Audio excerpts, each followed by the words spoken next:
Right మిత్రులారా, మనకి modern హిస్టరీలో కూడా వచ్చాం. మనకు యాన్సెంట్ మిడివల్ అయిపోయింది, మోడర్న్ వచ్చాము. ఆల్రెడీ మీకు చెప్పాను, అక్షరం ఎడ్యుకేషన్ మనకు ఉచితంగా ఈ క్లాసెస్ అనేవి అందిస్తుంది. మనకు పేదలకు కోచింగ్ సెంటర్ పోలేనటువంటి వాళ్ళకి అవకాశం కల్పిస్తుంది, మంచి అవకాశం ఆల్ సబ్జెక్ట్స్లో.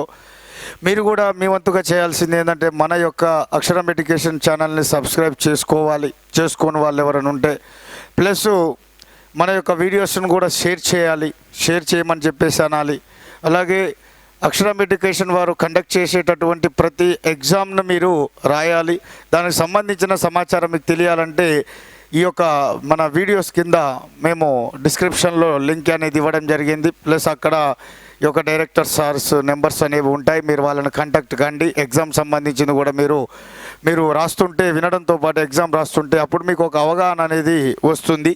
కాబట్టి దీన్ని మీరు మాకు సపోర్ట్ చేస్తూ ఉంటే మరిన్ని మంచి వీడియోస్ చేయడానికి మాకు అవకాశం కలుగుతుంది. So thank you very much. And మనకు ఇక నెక్స్ట్ టాపిక్ వచ్చేసి మనకు ఆధునిక భారతదేశ చరిత్రలో భారతదేశంలో బ్రిటిష్ ఆక్రమణలు, భారతదేశపు భూభాగాలను నెమ్మదిగా ఈ బ్రిటిష్ వారు ఎలా ఆక్రమించుకుంటూ రావడం జరిగింది, ముఖ్యమైనటువంటివి భూభాగాలను ఎలా వీళ్ళు ఆక్రమించి ఈ యొక్క ఆంగ్లేయులు అనేటటువంటి వారు తమ యొక్క సామ్రాజ్యాన్ని సుస్థిరం లేదా పదిలం చేసుకోవడం జరిగింది. దీనికి సంబంధించినటువంటి సమాచారం మొత్తం కూడా మనం ఇక్కడ చూడవచ్చును. మనకి ఇందులో ఎలా అంటే ఆంగ్లో కర్ణాటక యుద్ధాలు, ఆంగ్లో మైసూరు యుద్ధాలు, ఆంగ్లో మరాఠా యుద్ధాలు, ఆంగ్లో సిక్కు యుద్ధాలు, సింధు ప్రాంత ఆక్రమణ, అలాగే మనకు అవధ్ ప్రాంత ఆక్రమణ, ఇవన్నీ కూడా మనకు ఇందులో భాగంగానే మనం ఇందులో నేర్చుకుంటాం. మరి ఇక్కడ అత్యంత కీలకమైనటువంటి ఈ యొక్క భారతదేశంలో ఈ యొక్క బ్రిటిష్ ఆక్రమణలో భాగంగా ఈ ఆంగ్లేయులు వాళ్ళ యొక్క సామ్రాజ్యాన్ని ఎలా నెమ్మదిగా స్థాపించారు అనేటటువంటి విషయాలన్నిటిని కూడా ఈ టాపిక్లో మనము ఈ యూనిట్లో మనం డిస్కస్ చేసుకుంటాం వన్ బై వన్. అందులో మొట్టమొదటిగా మనం డిస్కస్ చేసుకోయేది ఏంటిదంటే ఈ యొక్క ఆంగ్లో కర్ణాటక యుద్ధాలు. ఆంగ్లో కర్ణాటక యుద్ధాలు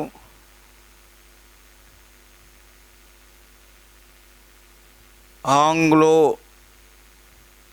ఫ్రెంచ్ యుద్ధాలు, ఆంగ్లో కర్ణాటక యుద్ధాలు, వీటిని మనము ఆంగ్లో ఫ్రెంచ్ యుద్ధాలు అంటారు.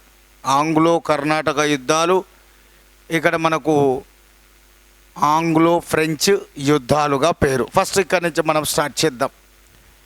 మనకి ఇందులో ఆంగ్లో కర్ణాటక యుద్ధాలు ఒకసారి మనం ఇక్కడ చూసుకున్నట్లయితే ఫస్ట్ స్టోరీ అనేది మనం డిస్కస్ చేసుకోబోయే ముందు అసలు ఆంగ్లో కర్ణాటక యుద్ధాలు లేదా ఆంగ్లో ఫ్రెంచ్ యుద్ధాలు అనేది ఎందుకంటారు వీటిని అని చెప్పేసి ఒకసారి మనం డిస్కస్ చేసుకుంటే, ఇందులో అత్యంత కీలకంగా యూరప్కి వస్తే పక్కకు పెట్టండి, యూరప్ ఖండము, ఆస్ట్రియా వారసత్వ యుద్ధాలు అవి పక్కకు పెడితే, ముఖ్యంగా దక్కన్ భారతదేశంలో ఈ యొక్క ఆంగ్లేయ కంపెనీకి ఫ్రెంచ్ కంపెనీకి, దక్కన్ భారతదేశంలో ఆంగ్లేయ కంపెనీకి ఫ్రెంచ్ కంపెనీకి మధ్య వ్యాపారపరమైన గుత్తాధిపత్యం, ఆంగ్లేయ కంపెనీకి ఫ్రెంచ్ కంపెనీకి మధ్య వ్యాపారపరమైన గుత్తాధిపత్యం సాధించడానికి లేదా వ్యాపారపరమైన గుత్తాధిపత్యాన్ని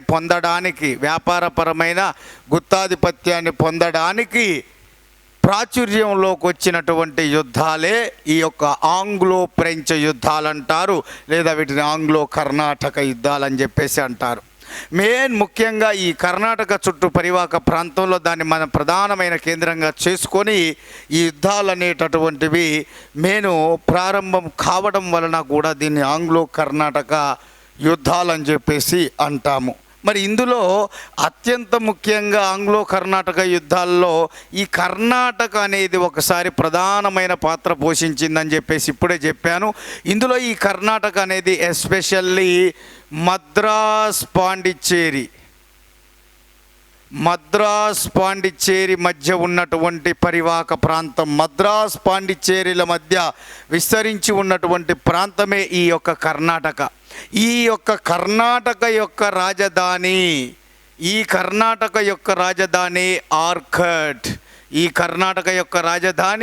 ఆర్కట్. మద్రాస్ పాండిచ్చేరి మధ్య విస్తరించి ఉన్నటువంటి ప్రాంతం కర్ణాటక. ఈ కర్ణాటక రాజధాని ఆర్కట్. దీన్ని ప్రధానంగా చేసుకొని ఇక్కడ ప్రధానంగా యుద్ధాలు అనేటటువంటివి ప్రారంభం కావడం అనేది జరిగింది. మరి ఇందులో అత్యంత కీలకమైనటువంటి ఈ యొక్క ఆంగ్లో ఫ్రెంచ్ యుద్ధాలు అనేవి దక్కన్లో వ్యాపార కంపెనీలు గుత్తాధిపత్యం సాధించడానికి ఈ యుద్ధాలు అనేటటువంటివి ప్రారంభం కావడం అనేది జరిగిందని మీకు ఆల్రెడీ చెప్పాను. మరి ఇందులో భాగంగానే ఈ కర్ణాటక రాజధాని ఆర్కట్, ఈ కర్ణాటక నవాబునే ఆర్కట్ నవాబు అంటారు. సో ఈ కర్ణాటక లేదా ఆర్కట్ నవాబు అనేది మనం ఇక్కడ పక్కకు పెడితే ఈ కర్ణాటక యుద్ధాలలో అత్యంత ప్రధాన పాత్ర పోషించింది ప్రాంతం కర్ణాటక అన్నాము.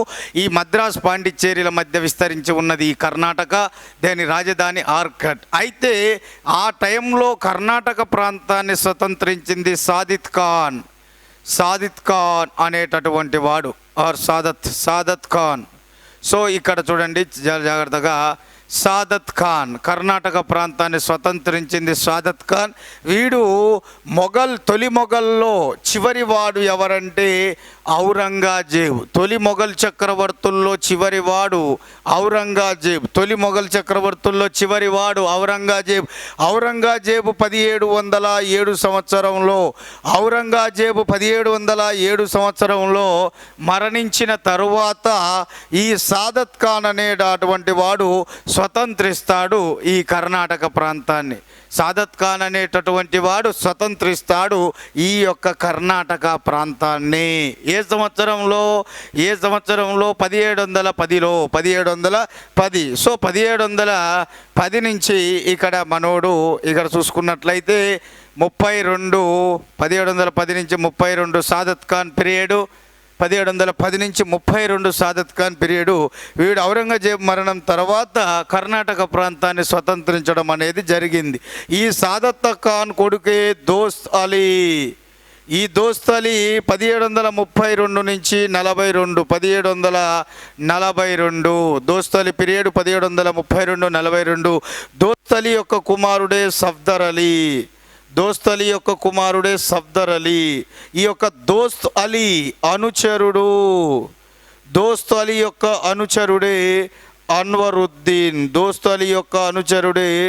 అన్వరుద్దీన్. ఈ యొక్క దోస్త్ అలీ యొక్క అల్లుడే ఈ యొక్క చందా సాహెబ్. సో దోస్త్ అలీ యొక్క అనుచరుడు అన్వరుద్దీన్, దోస్త్ అలీ యొక్క అల్లుడు చందా సాహెబ్. హుస్సేన్ ఖాన్ దోస్త్ అని చెప్పేసి అంటాం. ఈ యొక్క చందా సాహెబ్ అసలు పేరు హుస్సేన్ ఖాన్ దోస్త్. చందా సాహెబ్ అసలు పేరు హుస్సేన్ ఖాన్ దోస్త్. సో ఇక్కడ ఇది మ్యాటర్. ఈ మ్యాటర్లో ఇక మనం చూడాల్సింది సాదత్ ఖాన్ తర్వాత 1732లో మరణించిన తర్వాత ఈ యొక్క దోస్త్ అలీ అనేటటువంటి వాడు సింహాసనాన్ని అధిష్ఠిస్తాడు. ఈయన సాదత్ ఖాన్ కొడుకు. ఈ సాదత్ ఖాన్ కొడుకు అయినటువంటి దోస్త్ అలీ ఏదైతే ఉన్నాడో, ఈ దోస్త్ అలీ అనేటటువంటి వాడు, సాదత్ ఖాన్ కొడుకైనటువంటి ఈ దోస్త్ అలీ అనేటటువంటి వాడు ఈ సింహాసనాన్ని అధిష్ఠించిన తర్వాత జరిగినటువంటి పరిణామాలు ఒకసారి చూస్తే ఇక్కడ ప్రధానంగా ఈ దోస్త్ అలీ గాడు, ఇక్కడ చందా సాహెబ్ గాడు వీళ్ళిద్దరూ కూడా ఈ యొక్క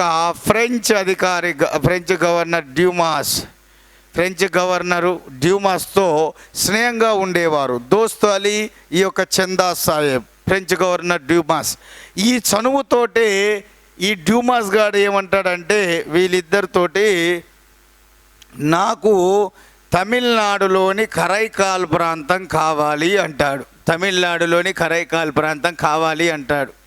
ఈ కరైకాల్ ప్రాంతం అప్పుడు ఎవరి ఆధీనంలో ఉంటుంది?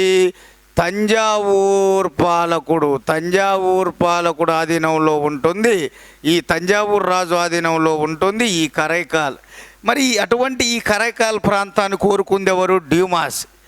ఈ తనకు వచ్చిన ఈ నిర్ణయాన్ని వీడు ఎవరికి చెప్తాడు అంటే దోస్త్ అలీ చందా సాహెబ్. ఎందుకంటే ఈ దోస్త్ అలీ చందా సాహెబ్ డ్యూమాస్కు మంచి మిత్రులు. ఆ చనువుతోటే తమిళనాడులోని కరైకాల్ ప్రాంతాన్ని నాకు కావాలని కోరుకుంటాడు. కానీ అది కరైకాల్ అనేది స్వతంత్ర ప్రాంతం కాదు, అది ఆల్రెడీ తంజావూరు పాలకుడి చేతిలో ఉంటుంది. వీరు చెప్పిండని చెప్పి దోస్త్ అలీ చందా సాహెబు ఈ డ్యూమాస్కు ఈ కరైకాల్ ప్రాంతాన్ని ఇవ్వాలని చెప్పి ప్లాన్ చేస్తారు. ప్లాన్ చేస్తున్న తరుణంలో వీడొకడు ముగ్గురు కుట్రను తంజావూరు పాలకుడు తెలుసుకొని వీడేం చేస్తాడంటే మరాఠా పాలకుడు అయిన సాహు సహాయాన్ని కోరతాడు. మరాఠా పాలకుడైన సాహు సహాయాన్ని కోరతాడు. అప్పుడు సాహు దగ్గర ఇక్కడ పిష్వా బాలాజీ విశ్వనాథ్ అనేవాడు ఉంటాడు. సో సాహు దగ్గర పిష్వా బాలాజీ విశ్వనాథ్. సో వీళ్ళ సహాయాన్ని కోరతాడు ఈ తంజావూరు పాలకుడు. సో ఇక్కడ వీరి యొక్క సహకారంతో ఇటు మరాఠా పాలకుడు, ఇటు ఈ యొక్క సాహు అనేటటువంటి ఎవరైతే ఉన్నాడో ఈ యొక్క సాహుని అత్యంత కీలకంగా ఈ యొక్క వీళ్ళిద్దరు వర్గం, సాహు తంజావూరు పాలకులు, ఈ వర్గం ఈ యొక్క దోస్త్ అలీ చందా సాహెబ్ అలాగే ఈ యొక్క డ్యూమాస్ వీరి నేతృత్వంలో కూటమిని ఓడిస్తుంది. ఒకవైపు వీళ్ళిద్దరు, ఒకవైపు వీళ్ళ ముగ్గురు. అలా ఈ కూటమికి 1742లో జరిగిన యుద్ధమే దామల చెరువు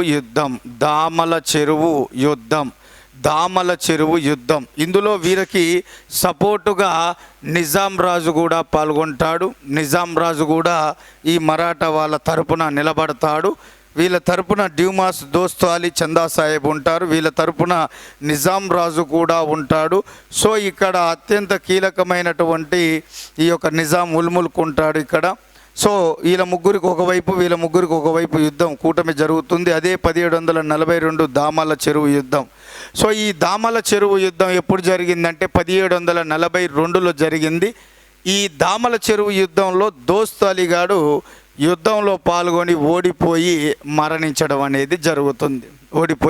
మరణిస్తాడు. మరణించిన తర్వాత ఈ యొక్క సఫ్దర్ అలీ వస్తాడు. సఫ్దర్ అలీని కూడా వెల్లూరు పాలకుడైన మూర్తజా ఆలీ అనే వెల్లూరు పాలకుడు దోస్త్ అలీ కుమారుడైన సఫ్దర్ అలీ మీద దాడి చేసి అతన్ని చంపేయడం జరుగుతుంది. ఈ పరిస్థితులను ఆసరాగా తీసుకొని ఈ నిజాం ఉల్ముల్క్ అనేటటువంటి ఈ నిజాం రాజు ఈ పరిస్థితులను ఆసరాగా తీసుకొని ఈ సఫ్దర్ అలీని ఈ నిజాం రాజు అనేటటువంటి వాడు, ఈ సఫ్దర్ అలీ చనిపోగానే ఈ నిజాం రాజు అనేటటువంటి వాడు తనకు ముఖ్యంగా అయినటువంటి ప్రీతిపాత్రుడు, తన అన్ని విధాలైనటువంటి సహాయం చేసేవాడు, తమకు అనుకూలంగా ఉండేటటువంటి వాడు అనిగా వ్యక్తిగా భావించి ఈ యొక్క దోస్త్ అలీ అనుచరుడైన అన్వరుద్దీన్ని కర్ణాటక నవాబుగా వీడు సపోర్ట్ చేస్తాడు. నిజాం ఉల్ముల్క్ సపోర్ట్ చేసి ఈ అన్వరుద్దీన్ని కర్ణాటక నవాబుగా పెడతాడు. కానీ రూల్ ప్రకారం రావాల్సింది సఫ్దర్ అలీ తర్వాత. సఫ్దర్ అలీకి వారసులు లేరు కాబట్టి దోస్త్ అలీ తర్వాత ఎవరు రావాలంటే దోస్త్ అలీ యొక్క అల్లుడైన చందా సాహెబ్ రావాలి. కానీ ఇక్కడ దోస్త్ అలీ చనిపోయిన తర్వాత, సఫ్దర్ అలీ చనిపోయిన తర్వాత దోస్త్ అలీ అనుచరుడైన ఈ యొక్క అన్వరుద్దీన్కి సపోర్ట్ చేస్తాడు నిజాం రాజు నిజాం ఉల్ ముల్క్ సపోర్ట్ చేసి ఈ నిజాం ఉల్ ముల్క్ సపోర్ట్ చేసి ఈ యొక్క అన్వరుద్దీన్ని కర్ణాటక నవాబుగా సింహాసనాన్ని అధిష్టింప చేయడం జరిగింది. కానీ ఈ చందా సాహెబ్ కుటుంబ సభ్యులు మాత్రం దీనికి ఒప్పుకోకపోవడంతో ఇతను పూర్తిగా వ్యతిరేకించడం జరిగింది. ఇక్కడ స్టార్ట్ అవుతుంది ఇక్కడ వారసత్వ పోరు. ఇక్కడ స్టార్ట్ అవుతుంది వారసత్వ పోరు. రూల్ ప్రకారం రావాల్సింది కర్ణాటక నవాబు చందా సాహెబ్ రావాలి, చందా సాహెబ్ రావాలి. కానీ చందా సాహెబ్ ప్లేసులో ఈ అన్వరుద్దీన్ రావడంతో చందా సాహెబ్ కుటుంబ సభ్యులు దీన్ని తీవ్రంగా వ్యతిరేకించడంతో అక్కడ వారసత్వ పోరు అనేది ప్రారంభమైంది ఈ యొక్క కర్ణాటకలో. ఈ పోరు ఫస్ట్ స్టార్టింగ్ కర్ణాటకలో ప్రారంభమయ్యే సమయానికే, ఇది బాగా ఇట్లా ముదిరే సమయానికే పూర్తి స్థాయిలో ఈ యొక్క యూరప్లో ఆస్ట్రియా వారసత్వ యుద్ధం ప్రారంభమయ్యింది. ఏం ప్రారంభమైంది? ఇది ఇలా ముదురుతూ ఉండగానే ఈ యొక్క యూరప్లో ఆస్ట్రియా వారసత్వ యుద్ధం ప్రారంభం కావడం జరిగింది. ఎక్కడ ప్రారంభమయ్యిందయ్యా అంటే ఈ యొక్క యూరప్లో ప్రారంభమయ్యింది. యూరప్లో ప్రారంభమైనటువంటి యుద్ధం ఏమిటయ్యా అంటే ఆస్ట్రియా వారసత్వ యుద్ధం. ఇక్కడ ఈ స్టోరీ ఇక్కడ చూసాం, కర్ణాటక స్టోరీ ఇక్కడ చూసాం. కథ ఇక్కడ ఇక వారసత్వ పోరు ఎలా వచ్చింది అంటే అన్వరుద్దీన్ చందా సాహెబ్. ఇది ఇలా కొనసాగుతున్న టైంలోనే యూరప్ ఖండంలో ఆస్ట్రియా వారసత్వ పోరు స్టార్ట్ అవుతుంది. ఆ ఆస్ట్రియా వారసత్వ యుద్ధం సంగతి ఒకసారి చూసుకుంటే యూరప్లో ఆస్ట్రియా రాజు ఆరవ చార్లెస్ ఈ ఆరవ చార్లెస్ మరణిస్తాడు. ఆస్ట్రియా రాజు ఆరవ చార్లెస్. ఈ ఆరవ చార్లెస్ మరణించిన తర్వాత ఈ ఆస్ట్రియా వారసత్వ పోరు, ఆస్ట్రియా సింహాసనాన్ని అధిష్ఠించే పోరులో భాగంగా ఇక్కడ ఆస్ట్రియా యొక్క ప్రషియాకు పూర్తి స్థాయిలో ఇక్కడ మనకు పోరాటం అనేది జరుగుతుంది. ఆస్ట్రియాకు ప్రషియాకు మధ్య. ప్రషియాలో ఫ్రెడరిక్ అనేటటువంటి వాడు, అలాగే ఆస్ట్రియాలో ఇక్కడ మేరీ. సో ఇక్కడ మేరీ పరిపాలకురాలు, ఇక్కడ ప్రషియా ఫ్రెడరిక్, వీరి మధ్య ప్రధానమైనటువంటి పోరు వస్తుంది. ఆస్ట్రియా సింహాసనాన్ని అధిష్ఠించాలి, ఆరవ చార్లెస్ అయినటువంటి వారసుడిగా సింహాసనం అధిష్ఠించే విషయంలో ఇక్కడ పూర్తిగా పోరాటం స్టార్ట్ అవుతుంది. అల్ల భాగంగా ఒకరు ఆస్ట్రియాకు, ఒకరు ప్రషియాకు సపోర్ట్ చేస్తారు. ఆస్ట్రియాకు బ్రిటన్ సపోర్ట్ చేస్తుంది, యూరప్లో ప్రషియాకు ఫ్రాన్స్ సపోర్ట్ చేస్తుంది. సో బ్రిటన్ అలాగే ప్రషియా, ఇక్కడ ఆస్ట్రియా ప్రషియా అంటే ఒక రకంగా మేరీకి బ్రిటను, ఫ్రెడరిక్కి ఈ యొక్క ఫ్రాన్స్. ఆస్ట్రియాకు బ్రిటను, ప్రషియాకు ఫ్రాన్స్ సహకారం చేస్తుంది. అక్కడ యూరప్లో ఈ ఆస్ట్రియా వారసత్వ యుద్ధంలో భాగంగా యూరప్లో ప్రారంభమైనటువంటి ఈ యొక్క ఆస్ట్రియా ప్రషియాల మధ్య ఉన్నటువంటి వారసత్వ పోరుని అందులో బ్రిటన్, ఫ్రాన్స్లు కూడా చేతులు కలిపారు. చెరొక వర్గానికి మద్దతు ఇవ్వడం వలన ఆ శత్రుత్వం అనేది అక్కడితో ఆగకుండా, ఆ శత్రుత్వం అనేది, ఆ పోరాట పటిమ, ఆ పోరాట తత్వం అనేది, ఆ పోటీ తత్వం అనేది ఈ యొక్క దక్షిణ మన భారతదేశంలో కూడా వ్యాపించింది. యూరప్ ఆస్ట్రియా వారసత్వ యుద్ధం యూరప్ ఖండానికే పరిమితం కాకుండా, ఆస్ట్రియా వారసత్వ యుద్ధం యూరప్ ఖండానికే పరిమితం కాకుండా అది పూర్తి స్థాయిలో అది పూర్తి స్థాయిలో ఈ యొక్క భారతదేశానికి వ్యాపింపడం జరిగింది. అందులో ప్రధానంగా శత్రువులుగా చెరోవైపు పాల్గొన్నటువంటి ఈ బ్రిటన్, ఫ్రాన్సులు ఎవరైతే ఉన్నారో ఈ యొక్క రెండు దేశాల తరపున ఇక్కడ స్థాపించబడ్డ కంపెనీలైన ఇంగ్లీష్ ఈస్ట్ ఇండియా కంపెనీ అలాగే ఫ్రెంచ్ ఈస్ట్ ఇండియా కంపెనీల మధ్య ఈ యొక్క తగాద అనేది ఎక్కువగా రావడం అనేది జరిగింది. పోటీతత్వం పెరిగింది. ఒకరి మీద ఒకరు దాడులు చేసుకొని ఆధిపత్యాన్ని సంపాదించాలన్నటువంటి కసితో ఉండడం జరిగింది. ఇది కూడా ముఖ్యమైనటువంటి ఒక కారణంగా చెప్పవచ్చును. ఇలా మీకు ఫస్ట్ స్టార్టింగ్లో ఈ అద్భుతమైన ఈ రెండు కారణాలు చెప్పాను, ఎలా స్టార్ట్ అయింది అని. ఇప్పుడు ఇక ఈ రెండు కారణాలు మీకు తెలుసు కాబట్టి డైరెక్ట్ మనము కర్ణాటక యుద్ధాలలోకి వెళ్తాము. మొత్తం టోటల్గా ఆంగ్లో కర్ణాటక యుద్ధాలు, ఆంగ్లో ఫ్రెంచ్ యుద్ధాలు ఎన్ని జరుగుతాయి అంటే 3 జరుగుతాయి. 3 యుద్ధాలు జరుగుతాయి. మొదటి ఆంగ్లో కర్ణాటక యుద్ధం ఇది 1744 నుంచి 48, 1744, 48. యాక్చువల్గా ఆస్ట్రియా వారసత్వ యుద్ధం 40 to 48. యూరప్లో ఆస్ట్రియా వారసత్వ యుద్ధం ప్రారంభమైంది 1740 నుంచి 48 వరకు. దాన్ని బేసిక్ చేసుకొని ఇక్కడ ప్రారంభమైంది మొదటి ఆంగ్లో కర్ణాటక యుద్ధం 1744, 48. కొన్ని పుస్తకాల్లో 46 ఉంది, కాదు 44. సో 1744 నుంచి 48. తర్వాత రెండవ ఆంగ్లో కర్ణాటక యుద్ధం 1749 నుంచి 1754. రెండవ ఆంగ్లో కర్ణాటక యుద్ధం 1749 నుంచి 1754.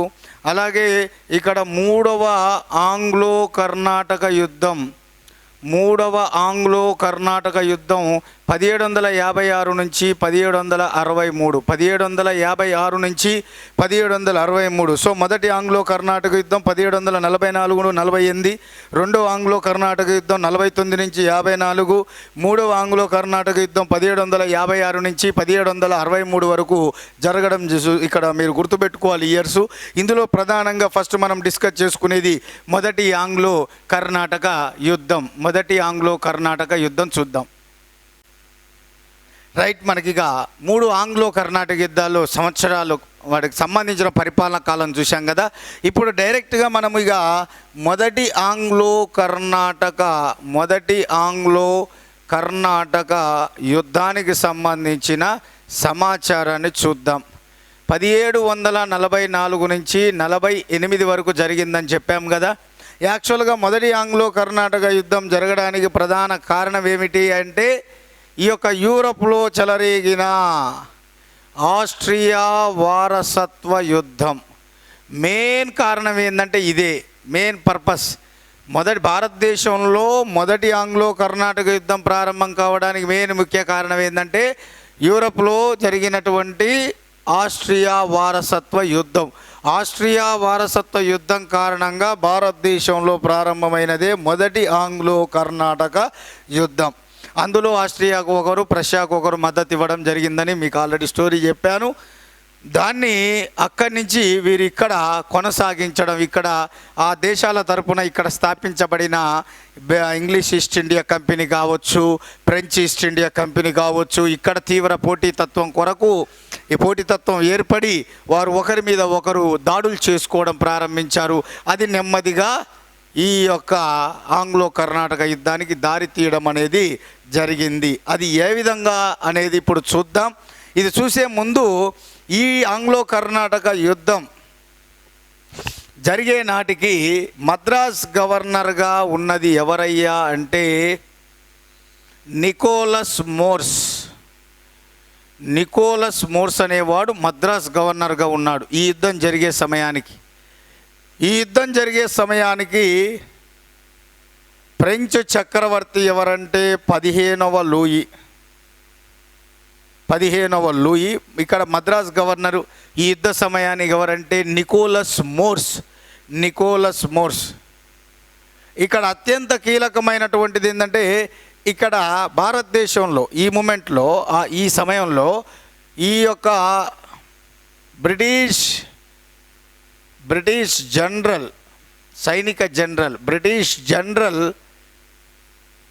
ఆంగ్లేయ సైనిక జనరల్ ఎవరంటే బార్నెట్.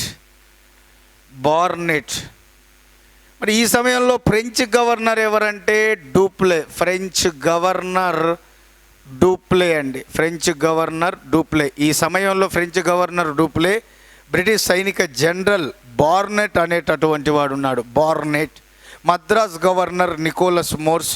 ఇక్కడ ఆ సమయంలో ఫ్రెంచ్ చక్రవర్తి ఎవరంటే 15వ లూయి ఈ యుద్ధం జరిగే సమయానికి. మరి ఇక్కడ జరిగిన స్టోరీగా చూడాలంటే యూరప్లో స్టార్ట్ అయిన ఆస్ట్రియా వారసత్వ యుద్ధంలో భాగంగా ప్రధాన శత్రువు అక్కడ ఫ్రాన్స్ కాబట్టి ఇక్కడ ఫ్రెంచ్ ఈస్ట్ ఇండియా కంపెనీని పూర్తిగా సర్వనాశనం చేయాలని మాతృదేశం యొక్క మద్దతుతో, వాళ్ళ సపోర్టుతో ఈ యొక్క ఆయా దేశాలు ప్రయత్నించాయి. అందులో ముఖ్యంగా ఈ బ్రిటిష్ సైనిక జనరల్ అయినటువంటి బార్నెట్ ఏం చేశాడయ్యా అంటే బంగాళాఖాతంలోని ఈ యొక్క ఫ్రెంచ్ నౌకలపై దాడి చేయడం జరిగింది. బంగాళాఖాతంలో ఉన్నటువంటి ఫ్రెంచ్ నౌకలపై దాడి చేసి వాటిని సర్వనాశనం చేయడం జరిగింది. ఈ బ్రిటిష్ సైనిక జనరల్ బార్నెట్ నేతృత్వంలో బంగాళాఖాతంపై ఫ్రెంచ్ నౌకలపై దాడి చేయడం జరిగింది. ఈ మూమెంట్లో ఈ సంఘటనతో ఫ్రెంచ్ గవర్నర్ డూప్లే ఏం చేశాడంటే ప్రధాన ఫ్రెంచ్ నౌకా దళాధికారి ప్రధాన నౌకా దళాధికారి అయినటువంటి ఈ యొక్క లాబోర్డ్ నోయిస్ అనే వాళ్ళని ఈ లాబోర్డ్ నాయిస్ని ఈ యొక్క మారిషస్ నుంచి ఇక్కడికి పిలిపిస్తాడు.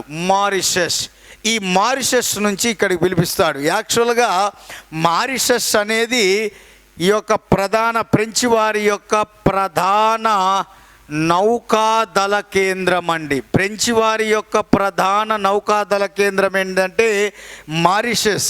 ఆ మారిషస్లో ప్రధాన నౌకాదళాధికారిగా ఉన్నవాడు ఎవరయ్యా అంటే లాబోర్డ్ నాయిస్. ఈ లాబోర్డ్ నాయిస్ను ఎప్పుడైతే బ్రిటిష్ సైనిక జనరల్ బార్నెట్ ఈ బార్నెట్ అనేటటువంటి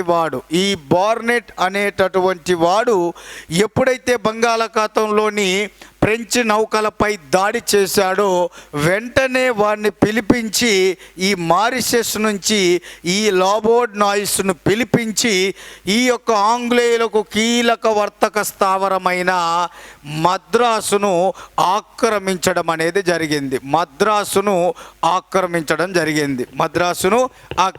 జరిగింది. ఈ మద్రాసును ఆక్రమించిన తరుణంలో ఆ మద్రాసును ఎలాగైనా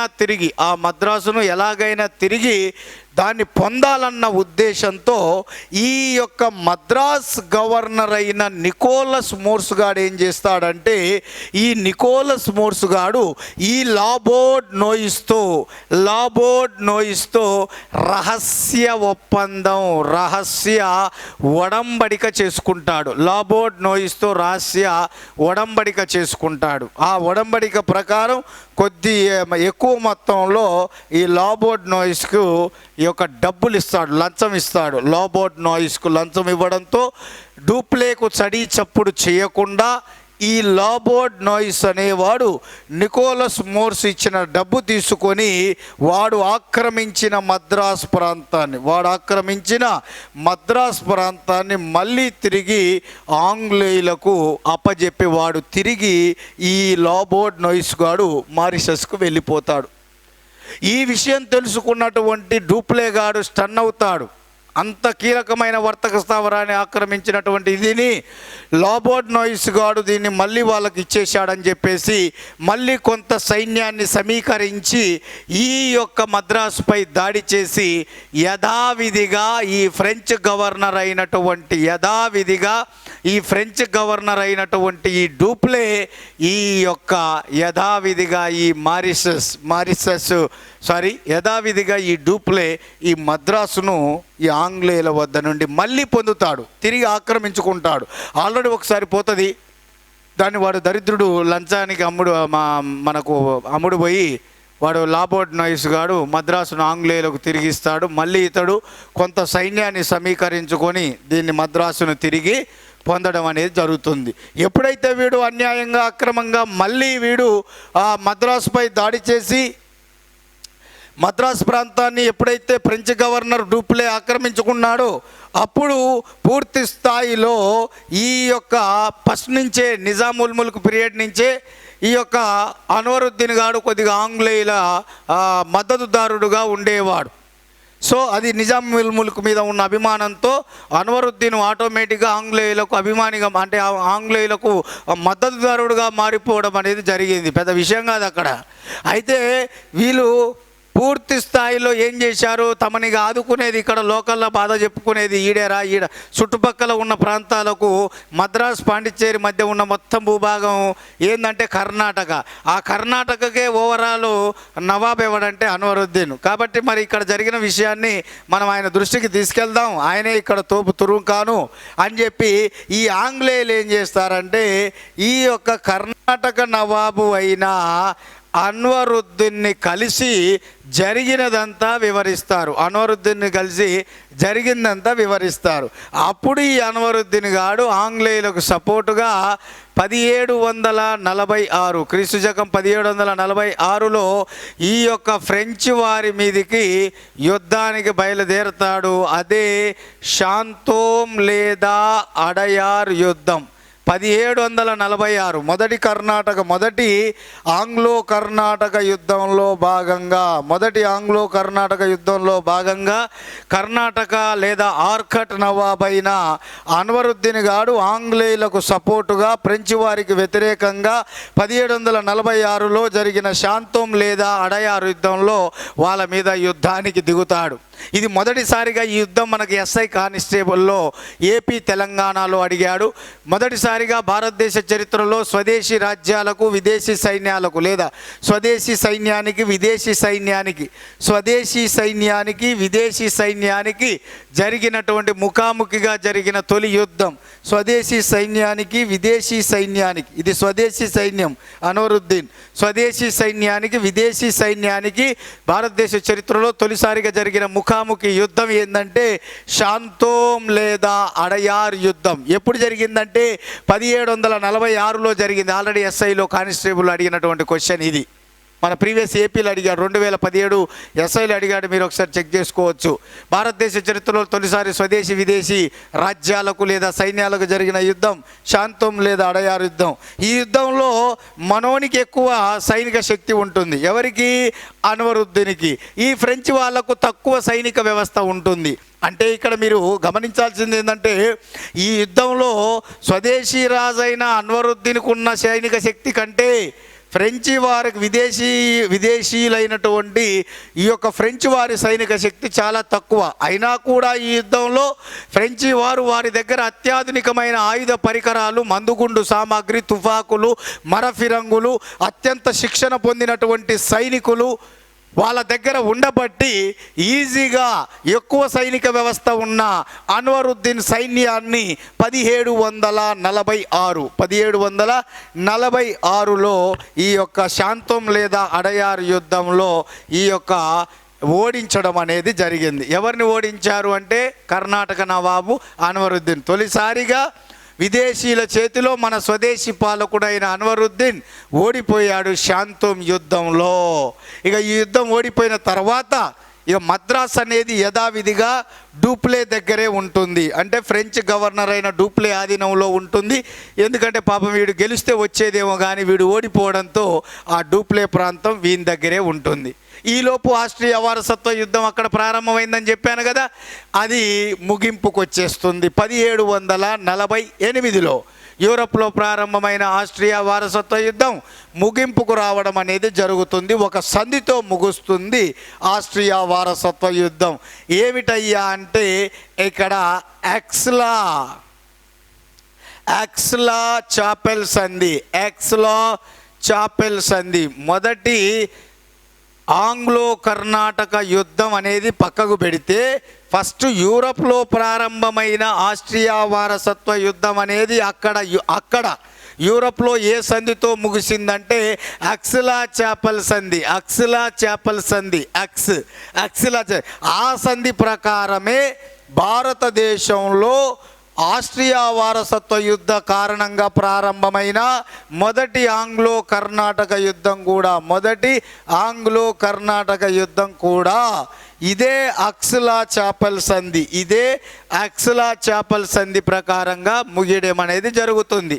మరి ఈ ఎక్స్లా చాపెల్ సంధి ప్రకారం ఈ యొక్క యూరప్లో ఈ యొక్క అత్యంత ముఖ్యమైనటువంటి ఆంగ్లేయులు అమెరికాలోని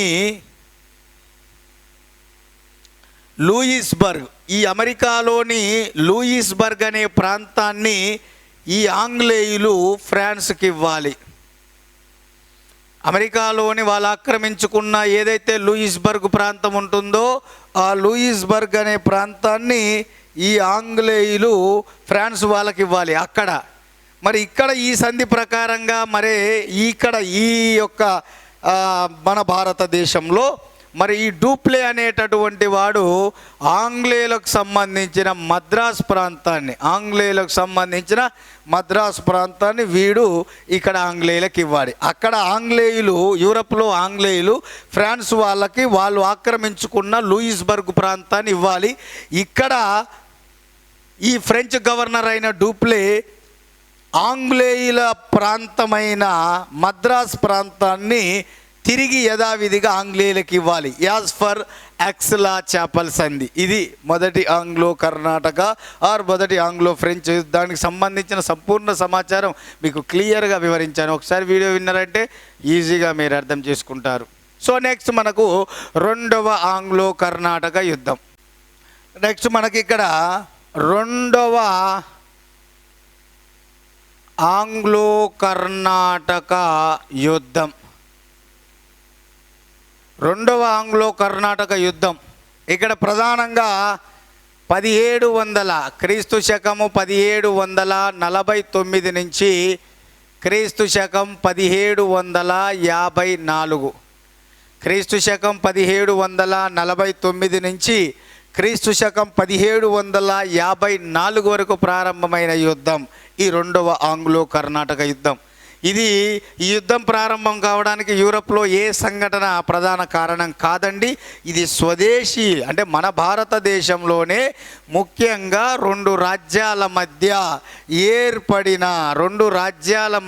ఏర్పడిన సింహాసనం కొరకు, రెండు రాజ్యాల మధ్య సింహాసనం కొరకు ఏర్పడిన వారసత్వ పోరు ప్రధాన కారణం. రెండు రాజ్యాల మధ్య సింహాసనం కొరకు ఏర్పడిన వారసత్వ పోరే ప్రధాన కారణం ఈ యొక్క రెండవ ఆంగ్లో కర్ణాటక. అలాగే ఆంగ్లో ఫ్రెంచ్ వాళ్ళ యొక్క ఆధిపత్యం, ఆంగ్లేయుల అలాగే ఫ్రెంచి వారి ఈ యొక్క ఆధిపత్యం అంటే పూర్తిగా ఇక్కడ ఈ యొక్క స్వదేశీ రాజుల యొక్క అనైక్యతను, వారసత్వ పోరును అడ్డం పెట్టుకొని ఈ యొక్క ఆంగ్లేయులు ఫ్రెంచ్ వాళ్ళు వాళ్ళ రాజకీయాల్లో తలదూర్చి పూర్తిగా వాళ్ళని అవతలని ఓడించి ఆధిపత్యాన్ని చెలాయించి వ్యాపారాన్ని గుత్తాధిపత్యంగా చెయ్యాలనేటటువంటి లక్ష్యాన్ని కలిగి ఉన్నారు ఈ మూమెంట్లో. అందుకనే ఇక్కడ అదే రాశాను, వారసత్వ పోరు ఒకటి, ఆంగ్లేయులు పెంచేవారు వ్యాపారపరమైన ఆధిపత్యాలే ఈ యొక్క మెయిన్ ముఖ్యంగా భారతదేశంలో రెండవ ఆంగ్లో కర్ణాటక యుద్ధానికి ప్రధాన కారణం కావడం జరిగింది. మరి ఇందులో ప్రధానంగా ఈ యొక్క వారసత్వ పోరు అనేది ఎవరెవరికి ప్రారంభమైందయ్యా అనేది ఒకసారి ఇక్కడ చూస్తే, ఇక్కడ కర్ణాటక అనేటటువంటిది ఇక్కడ మనకు హైదరాబాద్, ఇక్కడ కర్ణాటక అలాగే ఇక్కడ హైదరాబాద్. ఇక్కడ ఫస్ట్ ఈ వారసత్వ పోరు చూద్దాం. ఇందులో అన్వరుద్దీన్ వర్సెస్ చందా సాహెబ్.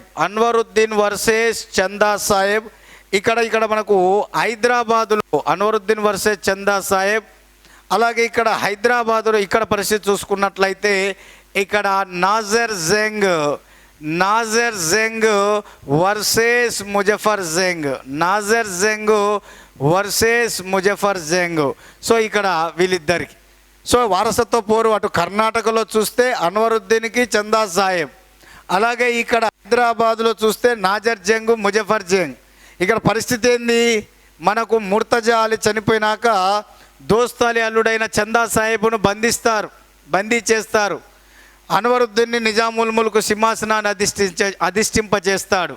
ఇక్కడ ఈ చందా సాహెబ్ను బందీగా ఉన్న చందా సాహెబ్ను మరాఠా పీష్వా బాలాజీ బాజీరావు మరాఠా పేష్వా బాలాజీ బాజీరావు ఇతన్ని విడుదల చేస్తాడు. బందీగా ఉన్న చందా సాహెబ్ను మరాఠా పేష్వా బాలాజీ బాజీరావు విడుదల చేయడంతో ఈ యొక్క కర్ణాటక వారసత్వ పోరు అనేది ప్రారంభం కావడం జరిగింది. కర్ణాటక వారసత్వ పోరు ప్రారంభం కావడం జరిగింది. మరి ఇక్కడ హైదరాబాదులో ఈ యొక్క నాజర్ జంగ్ అనేవాడు హైదరాబాదులో అసబ్జాయి వంశస్థాపకుడైన నిజాం ఉల్ ముల్క్ యొక్క కుమారుడు. హైదరాబాద్ పాలకుడు అసబ్జాయి వంశ స్థాపకుడు నిజాం ఉల్ ముల్క్ కుమారుడైనటువంటి వాడు నాజర్ జంగ్.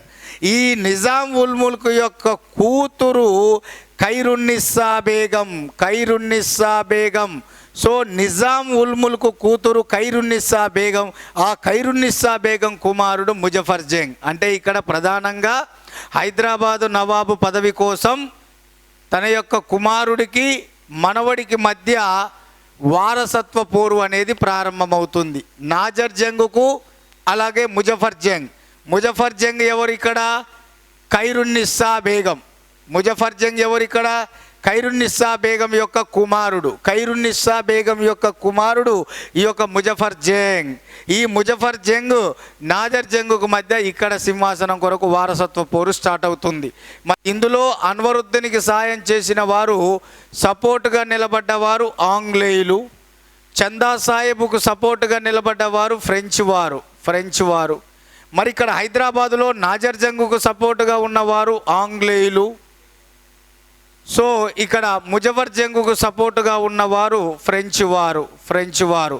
సో కర్ణాటకలో అన్వరుద్దీన్కి, హైదరాబాదులో నాజర్ జంగ్కు వీళ్ళిద్దరికి సపోర్టుగా ఉన్నది ఆంగ్లేయులు. కర్ణాటకలో చందా సాహెబ్కి, హైదరాబాదులో ముజఫర్ జంగ్కు వీళ్ళిద్దరికి సపోర్టుగా ఉన్నటువంటి వారు ఫ్రెంచ్ వారు. మరి ఈ ప్రయత్నంలో భాగంగానే అక్కడ ఇక్కడ చెలరేగినటువంటి వారసత్వ యుద్ధంలో ఈ ఆంగ్లేయులు ఫ్రెంచ్ వారు తలా ఒక వర్గం వైపుగా ఉండి వారి యొక్క ఆధిపత్యాన్ని ఇండైరెక్ట్గా సాధించి వ్యాపార గుత్తాధిపత్యాన్ని పొందాలనే ప్రయత్నం చేయడం జరిగింది. ఆ ప్రయత్నంలో భాగంగానే ఈ రెండవ ఆంగ్లో కర్ణాటక యుద్ధం మరింత ఉగ్రరూపం దాల్చడం అనేది జరిగింది. మరి అందులో భాగంగానే ఈ అన్వరుద్దీన్ని వధించి సింహాసనం నుంచి తొలగించి చందా సాహెబ్ను నిలబెట్టాలని ఈ యొక్క ఫ్రెంచ్ గవర్నర్ అయినటువంటి డూప్లే ప్రయత్నం చేసి అత్యంత కీలకమైనటువంటి ఈ యొక్క డూప్లే అనేటటువంటి వాడు తన యొక్క ప్రధాన ఫ్రెంచ్ సైన్యాధిపతి బుస్సీ సహకారంతో ఈ యొక్క అన్వరుద్దీన్ మీద వాళ్ళు యుద్ధం చేస్తారు. రెండవ కర్ణాటక యుద్ధంలో భాగంగా ఇది కూడా ఎగ్జామ్లో అడిగాడు. ఏమిటయ్యా అంటే అంబూర్ యుద్ధం. Most important.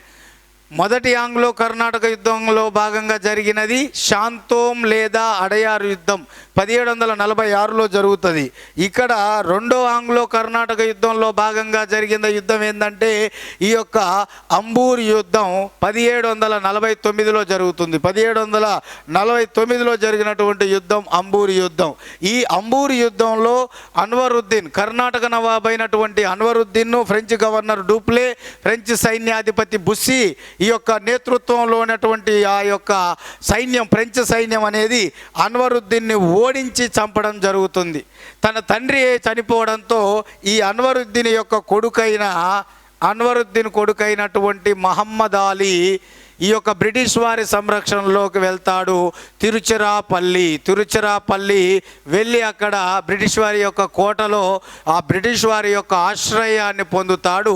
ఈ అన్వరుద్దీన్ కొడుకు మహమ్మద్ అలీ ప్రాణ భయంతో తప్పించుకొని పారిపోయి తిరుచిరాపల్లి అనే ప్రాంతంకు వెళ్ళి అక్కడ బ్రిటిష్ వారి యొక్క కోటలో వారి యొక్క రక్షణలో ఈ యొక్క మహమ్మద్ అలీ ఉంటాడు. ఇక హాయిగా మనోడు ఫ్రెంచ్ వాళ్ళ సహకారంతో ఈ యొక్క కర్ణాటక నవాబుగా చందా సాహెబ్ సింహాసనాన్ని అధిష్ఠించడం అనేది జరుగుతుంది. మిత్రులారా, మరి నన్ను మనకు కర్ణాటక నవాబుగా చేసినందుకు కృతజ్ఞతగా ఈ యొక్క చందా సాహెబ్ ఈ యొక్క ఫ్రెంచ్ వారికి మచిలీపట్నాన్ని ఇవ్వడం జరుగుతుంది. మచిలీపట్నం ప్రాంతాన్ని బహుమానంగా ఇవ్వడం జరుగుతుంది. మచిలీపట్నం మీద హక్కులు కల్పించడం జరుగుతుంది. అంతేకాదు ఈ యొక్క చందా సాహెబు ఈ ఫ్రెంచ్ గవర్నర్ అయినటువంటి డూప్లేకి జాఫర్ జంగ్ అనే బిరుదును కూడా ఇస్తాడు. జాఫర్ జంగ్ అనే బిరుదును ప్రదానం చేయడంతో పాటు మచిలీపట్నం మీద ఆధిపత్యాన్ని కల్పించడం అనేది జరుగుతుంది. ఈ యొక్క చందా సాహెబు ఆ యొక్క ఫ్రెంచ్ కంపెనీకి, ఫ్రెంచ్ గవర్నర్కి కృతజ్ఞతగా, ఫ్రెంచ్ సైన్యానికి కృతజ్ఞతగా తెలుపుకోవడానికి ఇవి చేయడం అనేది జరిగింది. మరి ఈలోపు ఇక్కడ పరిస్థితి చూస్తే నాజర్ జంగ్, ముజఫర్ జంగ్, నిజాం ఉల్ ముల్క్ కుమారుడు నాజర్ జంగ్, నిజాం ఉల్ ముల్క్ కూతురు కుమారుడు ఖైరునిసా బేగం కుమారుడు, వీరిద్దరి మధ్య ఈ యొక్క పోరు స్టార్ట్ అవుతుంది. ఈ పోరులో భాగంగా ఫ్రెంచ్ వారి మద్దతుతో ఫ్రెంచ్ ప్రధాన సైన్యాధిపతి బుస్సీ సహకారంతో వీడు కుట్రలు జరుపుతాడు ముజఫర్ జంగ్. ఆ కుట్రల్లో భాగంగా ఈ ముజఫర్ జంగ్ ఫ్రెంచ్ సైన్యాధిపతి అయినటువంటి ఈ బుస్సీగాళ్ళు ఏమి చేస్తారయ్యా అంటే ఈ యొక్క నాజర్ జంగ్ మీద తిరుగుబాటు చేస్తాడు. ఒకసారి ఆ తిరుగుబాటు చేసినప్పుడు ఆ తిరుగుబాటును అణిచి ఈ నాజర్ జంగ్ ముజఫర్ జంగ్ను జైల్లో బంధిస్తాడు. ఆ జైల్లో బంధించినా కూడా ఆ జైల్లో ఉంటూనే ఎప్పటికప్పుడు రహస్యంగా సమాచారాన్ని తెలుసుకుంటూ నాజర్ జంగుకు హత్యకు కుట్రలు పన్నుతాడు ఈ యొక్క ముజఫర్ జంగ్. ఆ జైల్లో ఉంటూనే నాజర్ జంగ్ హత్యకు కుట్రలు పన్నాడు. ఆ కుట్రల్లో భాగంగానే జైల్లో ఉన్న ముజఫర్ జంగ్ ఈ ఫ్రెంచ్ సైన్యాధిపతి బుస్సీతో పూర్తి స్థాయిలో ఈ యొక్క కడప నవాబు సోదరులు ఒప్పించి కడప నవాబు సోదరులను ఒప్పించి వాళ్ళతో కుట్ర పన్ని ఆ యొక్క కడప నవాబు సోదరుల సహకారంతో ఈ యొక్క నాజర్ జంగ్ను క్రీస్తు శకం 1750లో ఈ కడప నవాబు సోదరుల సహకారంతో ఈ ముజఫర్ జంగు తన యొక్క మేనమామైన నాజర్ జంగ్ను హత్య చేయించడం జరుగుతుంది. వాడిని ఎప్పుడైతే హత్య చేయించాడో వెంటనే జైల్లో ఉన్నటువంటి ముజఫర్ జంగును బుస్సీ విడిపించి పూర్తి స్థాయిలో ఈ యొక్క హైదరాబాదు నవాబుగా నాజర్ జంగ్ స్థానంలో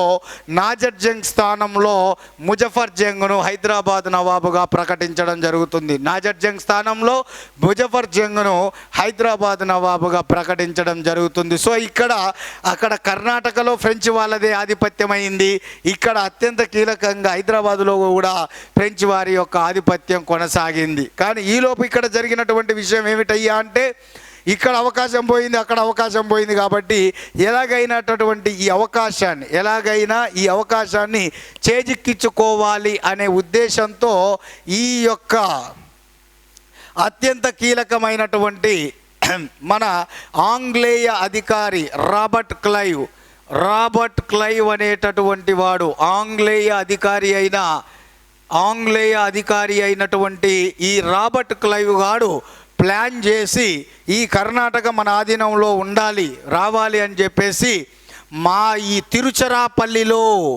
తిరుచరాపల్లికి పారిపోయి బ్రిటిష్ వారి సంరక్షణలో ఉన్నటువంటి ఈ అన్వరుద్దీన్ కొడుకైన ఈ మహమ్మద్ అలీని సహకారాన్ని తీసుకొని ఆయనను ఒప్పించి ఈ యొక్క ఆంగ్లేయ సైన్యం మహమ్మద్ అలీ నేతృత్వంలోని సైన్యాలు కలిసి సంయుక్తంగా ఈ యొక్క చందా సాహెబ్ మీద 1752లో ఆర్కట్ యుద్ధం 1752లో జరిగిన ఆర్కట్ యుద్ధంలో మహమ్మద్ అలీ సైన్యాలు రాబర్ట్ క్లైవ్ నేతృత్వంలో ఆంగ్లేయ సైన్యాలు సంయుక్తంగా 1752లో జరిగిన ఆర్కట్ యుద్ధంలో యొక్క కర్ణాటక నవాబైన చందా సాహెబ్ మీద దాడి చేసి చందా సాహెబ్ను ఓడించి ఆ చందా సాహెబ్ను చంపివేయడం జరుగుతుంది. చంపివేసి ఈ యొక్క రాబర్ట్ క్లైవ్ గాడు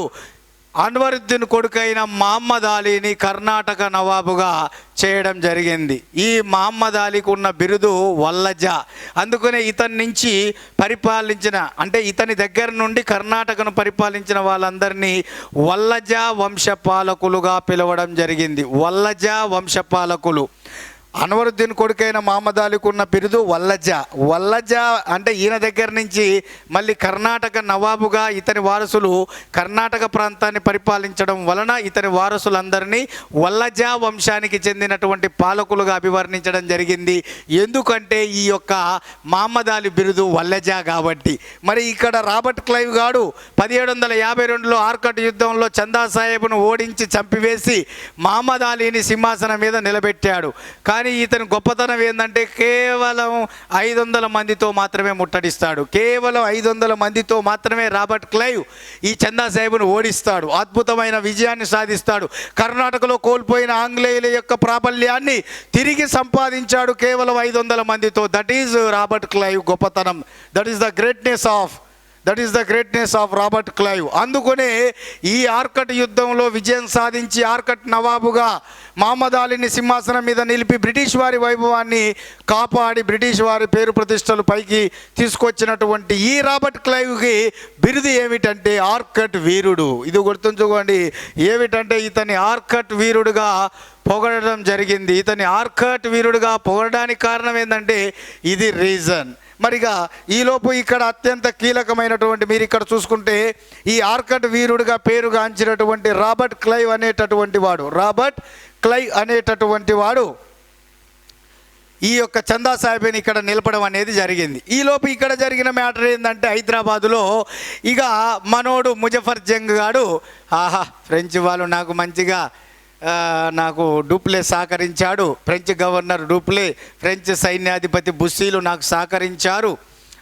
నన్ను బయటికి తీసుకొచ్చారు, నవాబు కూర్చోబెట్టారు, నా మామను చంపేశారు అని చెప్పేసి వీడు సింహాసనం అధిష్ఠించిన తర్వాత ఫ్రెంచ్ కంపెనీకి 50,000, ఫ్రెంచ్ సైన్యానికి 50,000, మచిలీపట్నం పాండిచ్చేరుల వద్ద కొంత భూభాగాన్ని, అలాగే ఫ్రెంచ్ గవర్నర్ అయిన డూప్లేకు సంవత్సరానికి ₹1,00,000 పాటు 20 లక్షల రూపాయలు విలువ చేసే ఒక జాగీర్ని ఈ యొక్క మనోడు ముజఫర్ జంగ్ గాడు ఎవరికి ఇస్తాడయ్యా అంటే ఈ యొక్క డూప్లేకి, ఫ్రెంచ్ కంపెనీకి, ఫ్రెంచ్ సైన్యానికి బహుమానంగా ప్రకటిస్తాడు. వామ్మ, ఈ బహుమానాలు చూసి కడప నవాబు సోదరులు కంగు తింటారు. అరే, చంపింది నేను, ప్లాన్ చేసింది నేను, కానీ వీడు మామూలుగా అట్లా నిలబడి సపోర్టుగా ఉన్నానని చెప్పినోనికే ఇన్ని ఇచ్చాడంటే మరి నాకెన్ని ఇవ్వాలరా అని చెప్పి ఇక పోతారు కడప నవాబు సోదరులు పోయి.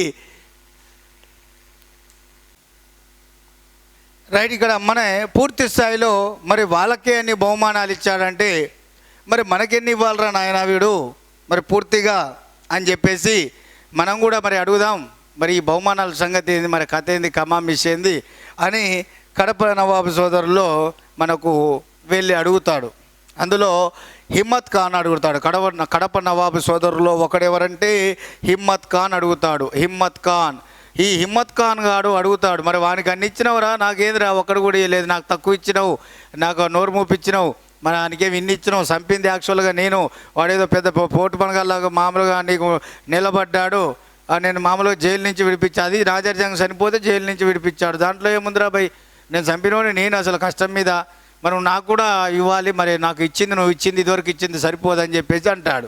ముజఫర్ జంగ్ గాడు ఇవ్వడు. ఎందుకంటే చేసుకున్న ఒప్పందం ప్రకారంగా నీకు రావాల్సిన మొత్తాన్ని నీకు అప్పచెప్పాను, దట్స్ ఇట్, ఓవర్, అంతటితో అయిపోయింది, ఇక మళ్ళీ నువ్వు దాన్ని ఆశించకూడదు అని చెప్పేసి మనోడు అంటాడు. భేదాభిప్రాయాలు వస్తాయి. ఈ అమ్మాయి ఇంత పనికి వచ్చినావురా భయ్, నాకైతే రావాల్సింది వచ్చింది, కానీ నువ్వు కంపెనీకి ఇచ్చి మరి నాకు ఇవ్వకుండా నువ్వు ఏదో నగరాలు చేస్తున్నావురా అని చెప్పి వీనికే స్పాట్ పెడతాడు. ఆ స్పాట్లో భాగంగానే 1751లో ఈ కడప జిల్లాలోనే రాయచోటి ప్రాంతానికి తాలూకా ఉంది కదా, కడపలో రాయచోటి తాలూకా సమీపంలో ఉన్నటువంటి లక్కిరెడ్డిపల్లె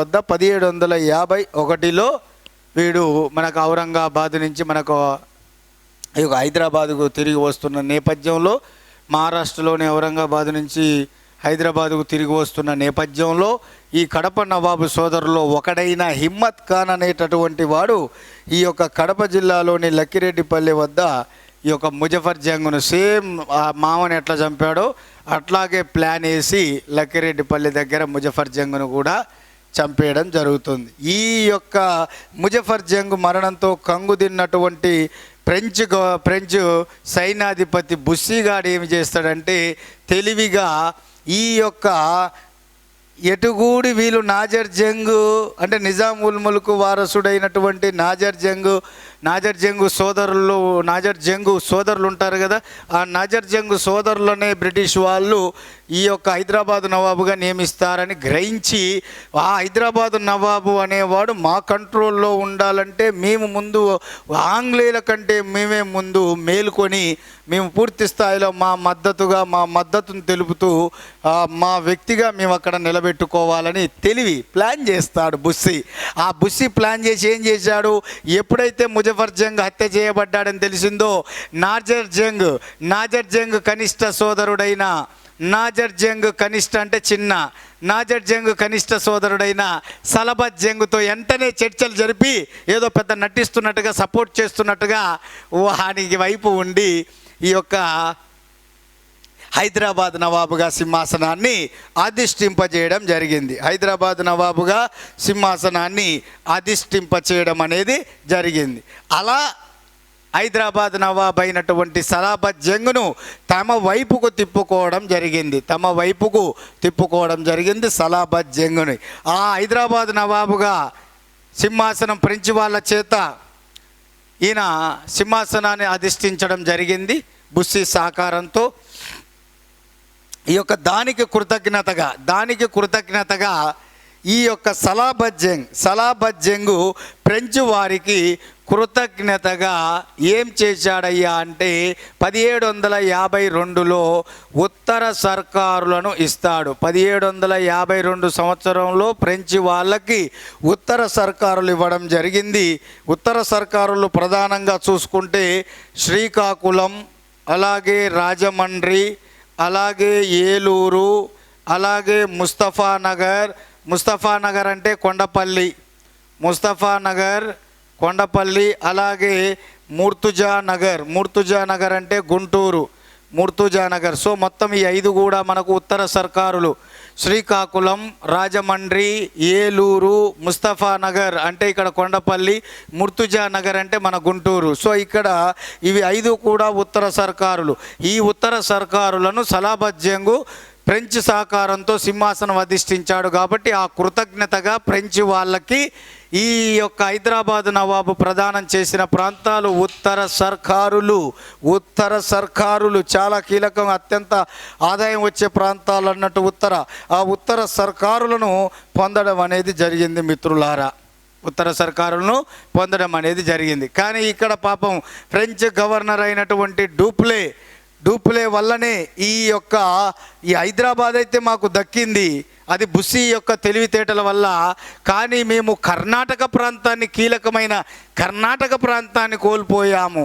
ఈ కర్ణాటక ప్రాంతాన్ని ఫ్రెంచ్ వాళ్ళు కోల్పోవడానికి ఈ ఫ్రెంచ్ గవర్నర్ అయిన డూప్లే యొక్క తప్పిదాలే కారణం. డూప్లే సరైనటువంటి రీతిలో ఆయన మూవ్ కాలేదు, సైన్యాన్ని నడపలేదు, ఆలోచన చేయలేదు. దానివల్లనే ఫ్రెంచ్ గవర్నమెంట్ అనవసరంగా ఆంగ్లేయులకు కర్ణాటక ప్రాంతాన్ని కోల్పోయిందని పాపం డూప్లేని తప్పు అంటే ఏమంటారు వాడే అన్ని కారణాలకు వాడే బాధ్యుడని చేసి ఈ ఫ్రెంచ్ గవర్నమెంట్ ఏం చేసిందంటే ఫ్రెంచ్ గవర్నర్గా డూప్లేను తప్పించి డూప్లే స్థానంలో గాడ్ యూ అనే గవర్నర్ని నియమించాడు, సో ఈ గాడ్ యూ అనేటటువంటి వాడు డూప్లే తర్వాత డూప్లే స్థానంలో వచ్చిన ఫ్రెంచ్ గవర్నర్. ఈ గాడ్ యూ రావడంతో పూర్తి స్థాయిలో ఈ యొక్క 2వ ఆంగ్లో కర్ణాటక యుద్ధం సమాప్తమవుతుంది. అలా 2వ ఆంగ్లో కర్ణాటక యుద్ధం చివరి నాటికి డూప్లే స్థానంలో ఫ్రెంచ్ గవర్నర్గా వచ్చిన గాడ్ యూ ఆంగ్లేయులతో చర్చలు జరిపి పాండిచ్చేరి సంధి చేసుకొని ఆ పాండిచ్చేరి సంధితో 2వ ఆంగ్లో కర్ణాటక యుద్ధాన్ని ముగించి వేయడం అనేది జరుగుతుంది. గాడ్ యూ పాండిచ్చేరి అంటే 2వ ఆంగ్లో కర్ణాటక యుద్ధం ఏ సంధితో ముగిసిందంటే పాండిచ్చేరి సంధి. ఎవరెవరికి జరిగిందంటే ఇక్కడ గాడ్ యూ ఫ్రెంచ్ గవర్నర్ అయిన గాడ్ యూకి మరియు ఆంగ్లేయులకు. సో 2వ ఆంగ్లో కర్ణాటక యుద్ధంలో భాగంగా ఫ్రెంచ్ గవర్నర్ అయినటువంటి డూప్లే స్థానంలో వచ్చింది ఎవరయ్యా అంటే గాడ్ హ్యూ. ఓకేనా, అతను రావడం పాండిచ్చేరి సంధి ఆంగ్లేయులతో చేసుకోవడంతో రెండవ ఆంగ్లో కర్ణాటక యుద్ధం పరిసమాప్తం కావడం జరిగింది. ఈ రెండవ ఆంగ్లో కర్ణాటక యుద్ధం అయిపోయే సమయానికి కర్ణాటక నవాబుగా మహమ్మద్ అలీ, హైదరాబాద్ నవాబుగా ఈ యొక్క సలబత్ జంగ్ ఉంటాడు. సలబత్ జంగు ఎవరి ఆధీనంలో? ఫ్రెంచ్ వారు. తర్వాత ఇక్కడ మహమ్మద్ అలీ ఎవరి ఆధీనంలో? ఆంగ్లేయుల ఆధీనంలో ఉండడం అనేది జరిగింది. ఇది మనకు రెండవ ఆంగ్లో కర్ణాటక యుద్ధానికి సంబంధించిన సమాచారం. రెండవ ఆంగ్లో కర్ణాటక యుద్ధం తర్వాత డైరెక్ట్ మూడవది పోకుండా మన ఆంధ్ర ప్రాంతంలో రెండవ ఆంగ్లో కర్ణాటక యుద్ధంలో భాగంగా జరిగిన యుద్ధాల గురించి తెలుసుకున్నాక మూడవ ఆంగ్లో కర్ణాటక యుద్ధంలోకి పోదాం. సో రెండవ ఆంగ్లో కర్ణాటక యుద్ధంలో భాగంగా ఆంధ్ర ప్రాంతంలో జరిగిన యుద్ధాలు, రెండవ ఆంగ్లో కర్ణాటక యుద్ధంలో భాగంగా ఆంధ్ర ప్రాంతంలో జరిగినటువంటి యుద్ధాలకు సంబంధించిన సమాచారాన్ని చూద్దాం మిత్రులారా. ఇందులో అత్యంత కీలకంగా ఫస్ట్ది మనకు బొబ్బిలి యుద్ధం, అలాగే మనకిక్కడ రెండవది చందుర్తి యుద్ధం. చాలా ఇంపార్టెంట్గా ఇవి మనం గుర్తుంచుకోవాలి. రెండవ ఆంగ్లో కర్ణాటక యుద్ధంలో భాగంగా మన ఆంధ్ర ప్రాంతంలో జరిగిన యుద్ధాలు అన్నప్పుడు ఈ రెండు మీ మైండ్లో రావాలి. ఏమిటి అన్నప్పుడు మనకు బొబ్బిలి యుద్ధం, అలాగే మనకు చందుర్తి యుద్ధం. బొబ్బిలి యుద్ధం, చందుర్తి యుద్ధం. మరి ఈ బొబ్బిలి యుద్ధం ఎప్పుడు జరిగింది అంటే 1757 క్రీస్తు శకము 1757 జనవరి 24వ తారీఖున జరిగిన యుద్ధం. 1757 జనవరి 24వ తారీఖున. మరి ఈ చందుర్తి యుద్ధం ఎప్పుడు జరిగిందంటే క్రీస్తు శకం 1758 డిసెంబర్ 7వ తారీఖున జరిగిన యుద్ధం చందుర్తి యుద్ధం. 1757 జనవరి 24న జరిగిన యుద్ధం ఈ యొక్క బొబ్బిలి యుద్ధం. చందుర్తి యుద్ధం 1758 డిసెంబర్ 7వ తారీఖున. మరి ఈ బొబ్బిలి యుద్ధానికి ముఖ్యమైన బొబ్బిలి యుద్ధం గురించి వివరిస్తున్న ముఖ్య ఆధార గ్రంథం, బొబ్బిలి యుద్ధం గురించి వివరిస్తున్న ముఖ్య ఆధార గ్రంథం ఏమిటయ్యా అంటే బొబ్బిలి యుద్ధం అనేటటువంటి ముఖ్యమైనటువంటి ఈ యొక్క గ్రంథం. అందులో క్లియర్గా బొబ్బిలి యుద్ధం గురించి క్లియర్గా వివరించడం అనేది జరిగింది. మరి బొబ్బిలి యుద్ధం గురించి వివరించినటువంటి ఈ అద్భుతమైన బొబ్బిలి యుద్ధం అనేటటువంటి ఈ గ్రంథాన్ని రచించింది ఎవరంటే ఆశుపాద కృష్ణమూర్తి. ఇది కూడా మీరు నోట్స్లో రాసుకోవాలి. ఈ బొబ్బిలి గ్రంథం ఆశుపాద కృష్ణమూర్తి అనేటటువంటిది మీరు ఇక్కడ క్లియర్గా రాసుకోవాలి. బొబ్బిలి గ్రంథ రచయిత ఆశుపాద కృష్ణమూర్తి. ఈ బొబ్బిలి గ్రంథంలోనే ఆనాటి బొబ్బిలి గ్రంథానికి సంబంధించినటువంటి విషయాలు ఏం జరిగాయి దానికి సంబంధించినటువంటి సమాచారం ఉంది. అందుకనే చరిత్రకారులకు బొబ్బిలి యుద్ధానికి సంబంధించినటువంటి మూలాధార గ్రంథంగా మనం దేన్ని చెప్తారంటే బొబ్బిలి యుద్ధ గ్రంథం చెప్తారు. దాని రచయిత ఎవరు అంటే ఆశుపాద కృష్ణమూర్తి. మరి దీని ప్రకారంగా ఈ గ్రంథం ప్రకారంగా చూస్తే ఈ బొబ్బిలి యుద్ధం గురించి చూసే ముందు మరి అక్కడ ప్రధానంగా కొన్ని సంస్థానాలు మనం చూడాలి. మరి బొబ్బిలి అనేటటువంటి బొబ్బిలి సంస్థానానికి జమీందారు ఎవరయ్యా అంటే రంగారావు. మరి ఇక్కడ రెండోది విజయనగర సంస్థానానికి జమీందారు ఎవరయ్యా అంటే ఇక్కడ మనకు విజయరామరాజు. సో ఇక్కడ రెండు సంస్థానాలు, బొబ్బిలి అనేది ఒకటి, విజయనగరం. ఈ బొబ్బిలి సంస్థానానికి జమీందారు ఎవరంటే రంగారావు, విజయనగర సంస్థానానికి జమీందారు విజయరామరాజు. వీరిద్దరు పరమబద్ధ శత్రువులు. ఈ యొక్క పచ్చగడ్డి వేస్తే బగ్గుమనేంత పరమబద్ధ శత్రువులు ఈ బొబ్బిలి వర్సెస్ విజయనగర రాజులు. బొబ్బిలి జమీందారు ఈ యొక్క రంగారావు, విజయనగర జమీందారు విజయరామరాజు మధ్య ఎప్పుడు నిరంతరం గొడవలు, దాడులు జరిగేవి. ఇద్దరి మధ్య ఎప్పుడు పరస్పర శత్రుత్వం ఉండేది. ఆ శత్రుత్వంతో వీరు వైరం అనేది ఇంకా ఎక్కువ స్థాయిలో కొనసాగడం అనేది జరిగింది.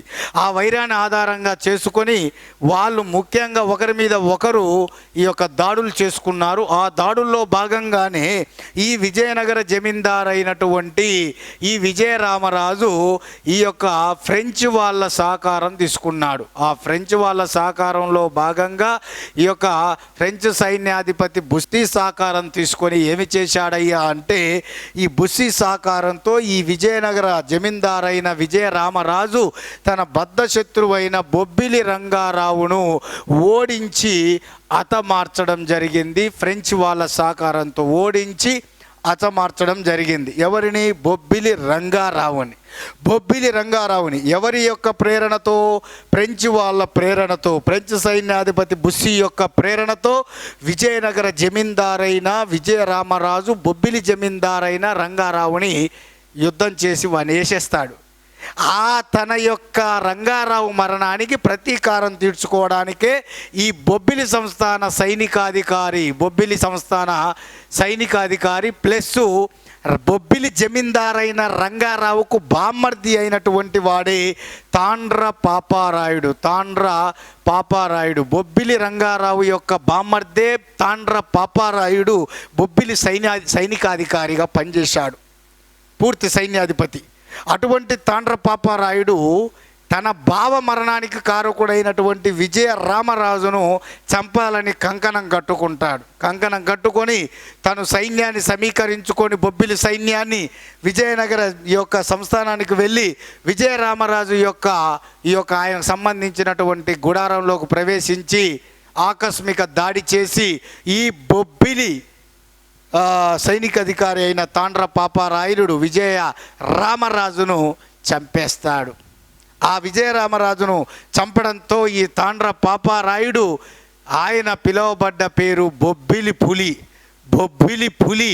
తాండ్ర పాపారాయుడు విజయనగర జమీందారును చంపి వాని గుడారాలకే పోయి ధైర్యంగా వాని చంపిన అందుకు ఈ బొబ్బిలి రంగారావు బామ్మర్ది పిలువబడ్డ పేరు ఏమిటి? బొబ్బిలి రంగారావు బామ్మర్ది తాండ్ర పాపారాయుడు పిలువబడ్డ పేరు బొబ్బిలి పులి.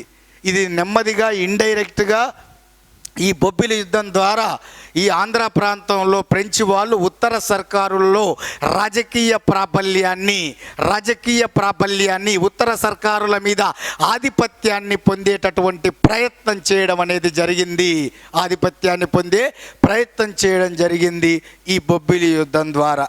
ఇక మనకు రెండో ఆంగ్లో కర్ణాటక యుద్ధంలో భాగంగా జరిగిన మరొక ముఖ్యమైనటువంటి యుద్ధం గురించి మాట్లాడుకోవాలి మిత్రులారా. అది ఏమిటయ్యా అంటే మనకు చందుర్తి యుద్ధం. ఏ యుద్ధం అంటే చందుర్తి యుద్ధం గురించి మాట్లాడుకోవాలి. 1758 డిసెంబర్ 7. ఇక్కడ విజయనగర జమీందారు ఎవరన్నాను? విజయరామరాజు. ఈ విజయరామరాజు యొక్క కుమారుడే ఆనంద గజపతిరాజు. విజయరామరాజు యొక్క కుమారుడే ఆనంద గజపతిరాజు. ఈ ఆనంద గజపతిరాజు విజయరామరాజు కుమారుడు ఆనంద గజపతిరాజు. విజయరామరాజును సపోర్ట్ చేసి రంగారావు మీద ఉసిగొల్పి ఉత్తర సర్కారుల్లో ఆధిపత్యాన్ని ఇండైరెక్ట్గా సంపాదించాలనుకున్నారు ఫ్రెంచ్ వారు.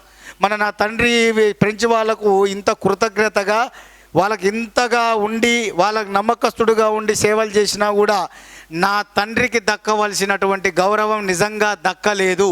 ఫ్రెంచ్ వారు మా మీద ఎటువంటి కృతజ్ఞత అభిమానాన్ని సరిగా చూపలేదు, మమ్మల్ని పావులాగా వాడుకున్నారు. కాబట్టి వాళ్ళ అవసరం మాకు మా అవసరం వాళ్ళకు లేనప్పుడు వాళ్ళ అవసరం కూడా నాకు లేదు అని భావించాడు ఈ యొక్క ఆనంద గజపతిరాజు. అందుకనే పూర్తి స్థాయిలో ఈ ఫ్రెంచ్ వారు ఉత్తర సర్కారుల మీద ఆధిపత్యాన్ని సంపాదించాలని ప్రయత్నం చేస్తున్నారు. వారు పూర్తి స్థాయిలో ఈ ఉత్తర సర్కారుల మీద ఆధిపత్యాన్ని చెలాయించక ముందే మీరు రండి, మీకు నేను సపోర్ట్ చేస్తాను, ఉత్తర సర్కారుల మీద మీరే ఆధిపత్యం వహించాలి, నేను మీకు పూర్తి మద్దతు ఇస్తాను అని చెప్తాడు మనోడు ఆనంద గజపతిరాజు. ఎవరికి సమాచారాన్ని పంపిస్తాడు? అప్పటి ఆంగ్లేయ అధికారి రాబర్ట్ క్లైవ్. 1750 ఏంటంటే అప్పటికే మనోడు బెంగాల్ గవర్నర్. 1758లో బెంగాల్ గవర్నర్ ఎవరు? రాబర్ట్ క్లైవ్కు సమాచారాన్ని పంపిస్తాడు. ఫ్రెంచ్ వాళ్ళ మీద ఆధిపత్యం సంపాదించాలంటే ఉత్తర సర్కారుల్లో వాళ్ళని తీవ్ర అన్యాయానికి గురి చేయాలి, వాళ్ళ ఆధిపత్యాన్ని ఖండించాలంటే మీరు రావాలి అంటాడు. అప్పుడు రాబర్ట్ క్లైవ్ ఆనంద గజపతిరాజు సమాచారం తెలుసుకున్న Bengal governor Robert Clive colonel Ford ఇక్కడ రాసుకోండి. కల్నల్ ఫోర్డ్ అనేటటువంటి ఆంగ్లేయ సైనిక అధికారిని పంపుతాడు. ఈ సైనిక అధికారిని ఈ కల్నల్ ఫోర్డుకు ఆనంద గజపతిరాజు ఇద్దరు సైన్యం కలిసి ఈ యొక్క ఫ్రెంచ్ వాళ్ళని ఓడించేసి ఉత్తర సర్కారుల నుంచి వాళ్ళను వెళ్ళగొట్టడం జరుగుతుంది. అలా ఈ యొక్క చందుర్తి యుద్ధం అనేది జరుగుతుంది. ఆ చందుర్తి యుద్ధంలో ఆనంద గజపతిరాజు, కల్నల్ ఫోర్డ్ అనే వాళ్ళు సంయుక్తంగా ఈ ఫ్రెంచ్ వాళ్ళని ఓడించడం అనేది జరుగుతుంది. మరి ఈ చందుర్తి యుద్ధంలో ఆంగ్లేయ సైనిక అధికారి ఈ యొక్క కల్నల్ ఫోర్డ్. మరి ఫ్రెంచ్ సైనిక అధికారి ఎవరు అంటాడు? కార్న్ ప్లాన్ అనాలి. ఇక్కడ వీడు చందుర్తి యుద్ధంలో కల్నల్ ఫోర్డ్ అనేవాడు ఆంగ్లేయ సైనికాధికారి అయినప్పుడు మరి ఫ్రెంచ్ సైన్యానికి నాయకత్వం వహించిన ఫ్రెంచ్ సైనికాధికారి ఎవడు? Corn plan. ఈ కార్న్ ప్లాన్ గాడు ఓడిపోతాడు. ఈ కల్నల్ ఫోర్డ్ గాడు వీని సహకారంతో ఇద్దరు కలిసి గెలుస్తారు. దాంతో ఫ్రెంచ్ వాళ్ళు ఉత్తర సర్కారుల మీద ఆధిపత్యాన్ని కోల్పోయి ఆంధ్రాలో తమ యొక్క ప్రాబల్యాన్ని కోల్పోతారు. ఇక్కడ ఏమడుగుతాడంటే ఇండైరెక్ట్గా జనరల్ మనం ఏం చదువుకుంటాం, భారతదేశంలో బ్రిటిష్ సామ్రాజ్య స్థాపనకు పునాది వేసిన యుద్ధం ఏంటంటే చిన్నప్పటి నుంచి చదువుకుంటున్నాం మనం. ప్లాసీ ప్లాసీ ప్లాసీ ప్లాసీ అది ఎవడైనా చెప్తాం. మన ఆంధ్ర ప్రాంతంలో క్వశ్చన్ అడుగుతాడు, ఆంధ్ర ప్రాంతంలో బ్రిటిష్ సామ్రాజ్య స్థాపనకు పునాది వేసిన యుద్ధం. ఎస్, చందుర్తి యుద్ధం. ఏంటిది? భారతదేశంలో బ్రిటిష్ సామ్రాజ్య స్థాపనకు పునాది వేసింది ప్లాసీ యుద్ధం అయితే, మన ఆంధ్ర ప్రాంతంలో బ్రిటిష్ సామ్రాజ్య స్థాపనకు పునాది వేసింది చందుర్తి యుద్ధం. అంటే ఈ చందుర్తి యుద్ధంలో ఆంగ్లేయులు ఫ్రెంచ్ వారిని ఓడించి ఉత్తర సర్కారుల మీద తమ యొక్క ప్రాబల్యాన్ని అణిచివేసి ఎల్లగొట్టి వాళ్ళు తమ అధికారాన్ని పొందారు. కాబట్టే ఫ్రెంచ్ వారి అధికారం తగ్గిన యుద్ధం చందుర్తి యుద్ధం, ఆంగ్లేయుల అధికారం పెరిగిన యుద్ధం చందుర్తి యుద్ధమే. వాళ్ళది తగ్గింది, వీళ్ళది పెరిగింది. అక్కడ మీరు క్లియర్గా గుర్తుంచుకోవాల్సింది. ఈ యొక్క కల్నల్ ఫోర్డ్ గాడు ఉత్తర సర్కారు మీద ఆధిపత్యం సంపాదించడంతో పాటు నెమ్మదిగా 1759లో మన యొక్క ఆంధ్ర ప్రాంతం మచిలీపట్నం, ఆంధ్ర ప్రాంతంలోని మచిలీపట్నాన్ని నెమ్మదిగా 1759లో కూడా ఆక్రమించుకోవడం జరిగింది మిత్రులారా. ఇది మనకు రెండవ ఆంగ్లో కర్ణాటక యుద్ధంలో భాగంగా జరిగినటువంటి అత్యంత కీలకమైన బొబ్బిలి చందుర్తి యుద్ధం. ఖచ్చితంగా ఏపీ హిస్టరీలో, అంటే ఇప్పుడు ఇది తెలంగాణలో అయినా ఇది వేరే కాదండి, ఇండియన్ హిస్టరీలో భాగంగానే తెలంగాణ ఆంధ్ర తేడా లేదు. ఇది ఇండియన్ హిస్టరీ, మోడర్న్ హిస్టరీలో భాగంగా ఇవి అందరూ చదువుకోవాలి. తెలంగాణలో కూడా అడిగాడు, అది ప్రాంతం వైజ్గా ఇది తేడా లేదు. ఇండియన్ హిస్టరీ అనేది ఓవరాల్గా అడుగుతాడు. కాబట్టి ఇది ఏ ఒక్కరికి సంబంధించింది, ఆంధ్ర ప్రాంతానికి సంబంధించింది కాదు. ఓవరాల్గా అన్నీ ఇండియన్ హిస్టరీ మెయిన్ ఆస్పిరెంట్స్ ఎవరైతే ఉంటారో వాళ్ళందరూ చదవాలి. ఫ్రీడమ్ మూమెంట్లో కోటప్పకొండ, తెనాలి బాంబు కేసు ఇవన్నీ ఆంధ్రలో తెలంగాణలో చదవరా? అది కాదు, మొత్తం టోటల్ మోడర్న్ హిస్టరీ. నేను చెప్పేది కలగలుపుకుంటూ చెప్పుకుంటూ వెళ్తాను. ఏపీ వాళ్ళదే ఇది అని చెప్పి తెలంగాణ వాళ్ళు వదిలొద్దు. Total Indian history, modern history అంటేనే మనకు ఇదివరకు ఆంధ్ర తెలంగాణ కలిసి ఉన్నప్పుడు మొత్తం టోటల్గా ఆంధ్రాను నిజాం వాళ్ళు ఆంధ్ర ప్రాంతాన్ని ఈ యొక్క బ్రిటిష్ వాళ్ళు పరిపాలించారు. కాబట్టి ఆ బ్రిటిష్ చరిత్రనే మనకు కావాలి. తెలంగాణ పరిపాలించింది నిజాం కాబట్టి ఆ నిజాం చరిత్రను ఇక్కడ ఆంధ్ర చదువుకుంటారు. కాబట్టి ఇక్కడ బోత్ అనేది ఈక్వల్గా వెళ్ళాలి. కాబట్టి మళ్ళీ నేను చెప్పలేదని అనొద్దు, ఇది అందరూ చదవాలి. టోటల్ మన రెండు తెలుగు రాష్ట్రాలకు సంబంధించిన వాళ్ళు చదవాల్సింది ఈ మన మోడర్న్ ఇండియన్ హిస్టరీలో భాగంగా. కాబట్టి ఇది సీక్వెన్స్గా నేర్చుకోండి. సో నెక్స్ట్ మనకు మూడవ ఆంగ్లో కర్ణాటక యుద్ధం. మళ్ళీ చెప్పనాది ఇందాకది రైట్ మిత్రులారా. మనకి భారతదేశంలో బ్రిటిష్ ఆక్రమణల ఆ యొక్క యూనిట్లో మనము ఫస్ట్ ఆంగ్లో కర్ణాటక యుద్ధాల గురించి మనం డిస్కస్ చేసుకుంటున్నాం. అందులో మొదటి ఆంగ్లో కర్ణాటక యుద్ధం, రెండవ ఆంగ్లో కర్ణాటక యుద్ధం, దాని తర్వాత మనకు ఆంధ్ర ప్రాంతంలో జరిగినటువంటి బ్రిటిష్ ఆక్రమణ అంటే వారు చేసినటువంటి యుద్ధాలు, బ్రిటిష్ ఫ్రెంచ్కి ఆంధ్ర ప్రాంతంలో జరిగిన యుద్ధాల గురించి కూడా మనం డిస్కస్ చేశాము. బొబ్బిలి యుద్ధం, అలాగే చందుర్తి యుద్ధం. సో ఇప్పుడు రెండో ఆంగ్లో కర్ణాటక యుద్ధానికి సంబంధించిన సమాచారం మొత్తం ఇక్కడ కంప్లీట్ కావడం జరిగింది. ఇప్పుడు ఇక్కడ మనకు అత్యంత కీలకమైన మూడవ ఆంగ్లో కర్ణాటక యుద్ధం కర్ణాటక యుద్ధానికి సంబంధించినటువంటి సమాచారాన్ని చూద్దాం. 3వ ఆంగ్లో కర్ణాటక యుద్ధం. సో ఈ 3వ ఆంగ్లో కర్ణాటక యుద్ధం భారతదేశంలో ప్రారంభం కావడానికి ప్రధానమైనటువంటి కారణం ఏమిటంటే, యూరప్లో ప్రారంభమైన యూరప్లో ప్రారంభమైన సప్తవర్ష సంగ్రామం. యూరప్లో ప్రారంభమైన సప్తవర్ష సంగ్రామం 7 సంవత్సరాల యుద్ధంగా చెప్తారు. దీన్ని సప్తవర్ష సంగ్రామం 7 సంవత్సరాల యుద్ధంగా చెప్తారు. దీన్ని ఎవరెవరికి మధ్య జరిగిందయ్యా అంటే, ఇక్కడ బ్రిటన్ వర్సెస్ ఫ్రాన్స్ మధ్య యూరోప్లో జరిగింది సప్తవర్ష సంగ్రామం.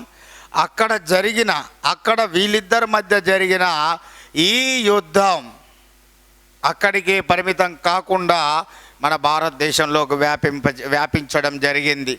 ఇందులో భాగంగానే భారతదేశంలో ఈ యొక్క బ్రిటిష్ వాళ్ళేమో ఫ్రెంచ్ వాళ్ళు బ్రిటిష్ ఆధిపత్యాన్ని ఖండించాలనుకున్నారు, తగ్గించాలనుకున్నారు ఇరు వర్గాల సైడు. అది మేను ఈ యొక్క 3వ కర్ణాటక యుద్ధానికి దారి తీయడం అనేది జరిగింది. మరి ఇందులో భాగంగానే ఈ యొక్క ఫ్రెంచ్ వారి మన ఆంగ్లేయుల యొక్క ఆధిపత్యాన్ని తగ్గించాలన్న ఉద్దేశంతో ఈ యొక్క ఫ్రెంచ్ గవర్నమెంట్ ఏం చేసిందంటే, ఫ్రెంచ్ గవర్నర్ అయినటువంటి కౌంట్ డి లాలీని ఈ ఫ్రెంచ్ గవర్నర్ అయినటువంటి కౌంట్ డి లాలీని 1757లో పూర్తిగా దీని యొక్క ఆధిపత్యం తగ్గించాలని పూర్తిగా అతని నేతృత్వంలో కొంత సైన్యాన్ని ఇచ్చి ముఖ్యమైనటువంటి ఆంగ్లేయుల భూభాగాలను ఆక్రమించి వాళ్ళని అక్కడి నుంచి తరిమి కొట్టాలనేటటువంటి ఆదేశాలను ఈయన అందుకోవడం జరిగింది. ఆ ఆదేశాలు అందుకున్నటువంటి కౌంట్ డి లాలీ అనేటటువంటి ఫ్రెంచ్ గవర్నరు ముఖ్యమైనటువంటి ఈ యొక్క బుస్సీ సహకారంతో ఇక్కడ ముఖ్యంగా ఆంగ్లేయుల యొక్క ఆధిపత్యాన్ని ఆ యొక్క తగ్గించడానికి ప్రయత్నం చేయడం అనేది జరిగింది. యాక్చువల్గా ఈ 3వ ఆంగ్లో కర్ణాటక యుద్ధం అనేది 1756 నుంచి 1763 వరకు కొనసాగింది. 1756 నుంచి 1763 వరకు కొనసాగింది. ఇక్కడ ఫ్రెంచ్ యుద్ధంలో French governor count de Lally, French సైన్యాధిపతి ఈ సైనిక అధికారి బుస్సీ అండి. సరే, ఇక్కడ మనకు అత్యంత కీలకమైనటువంటి ఫ్రెంచ్ గవర్నమెంట్ ఆదేశాల ప్రకారం 1757లో మనోడు రంగంలోకి దిగాడు ఈ యొక్క ఆంగ్లేయుల ఆధిపత్యాన్ని అణిచివేయాలని.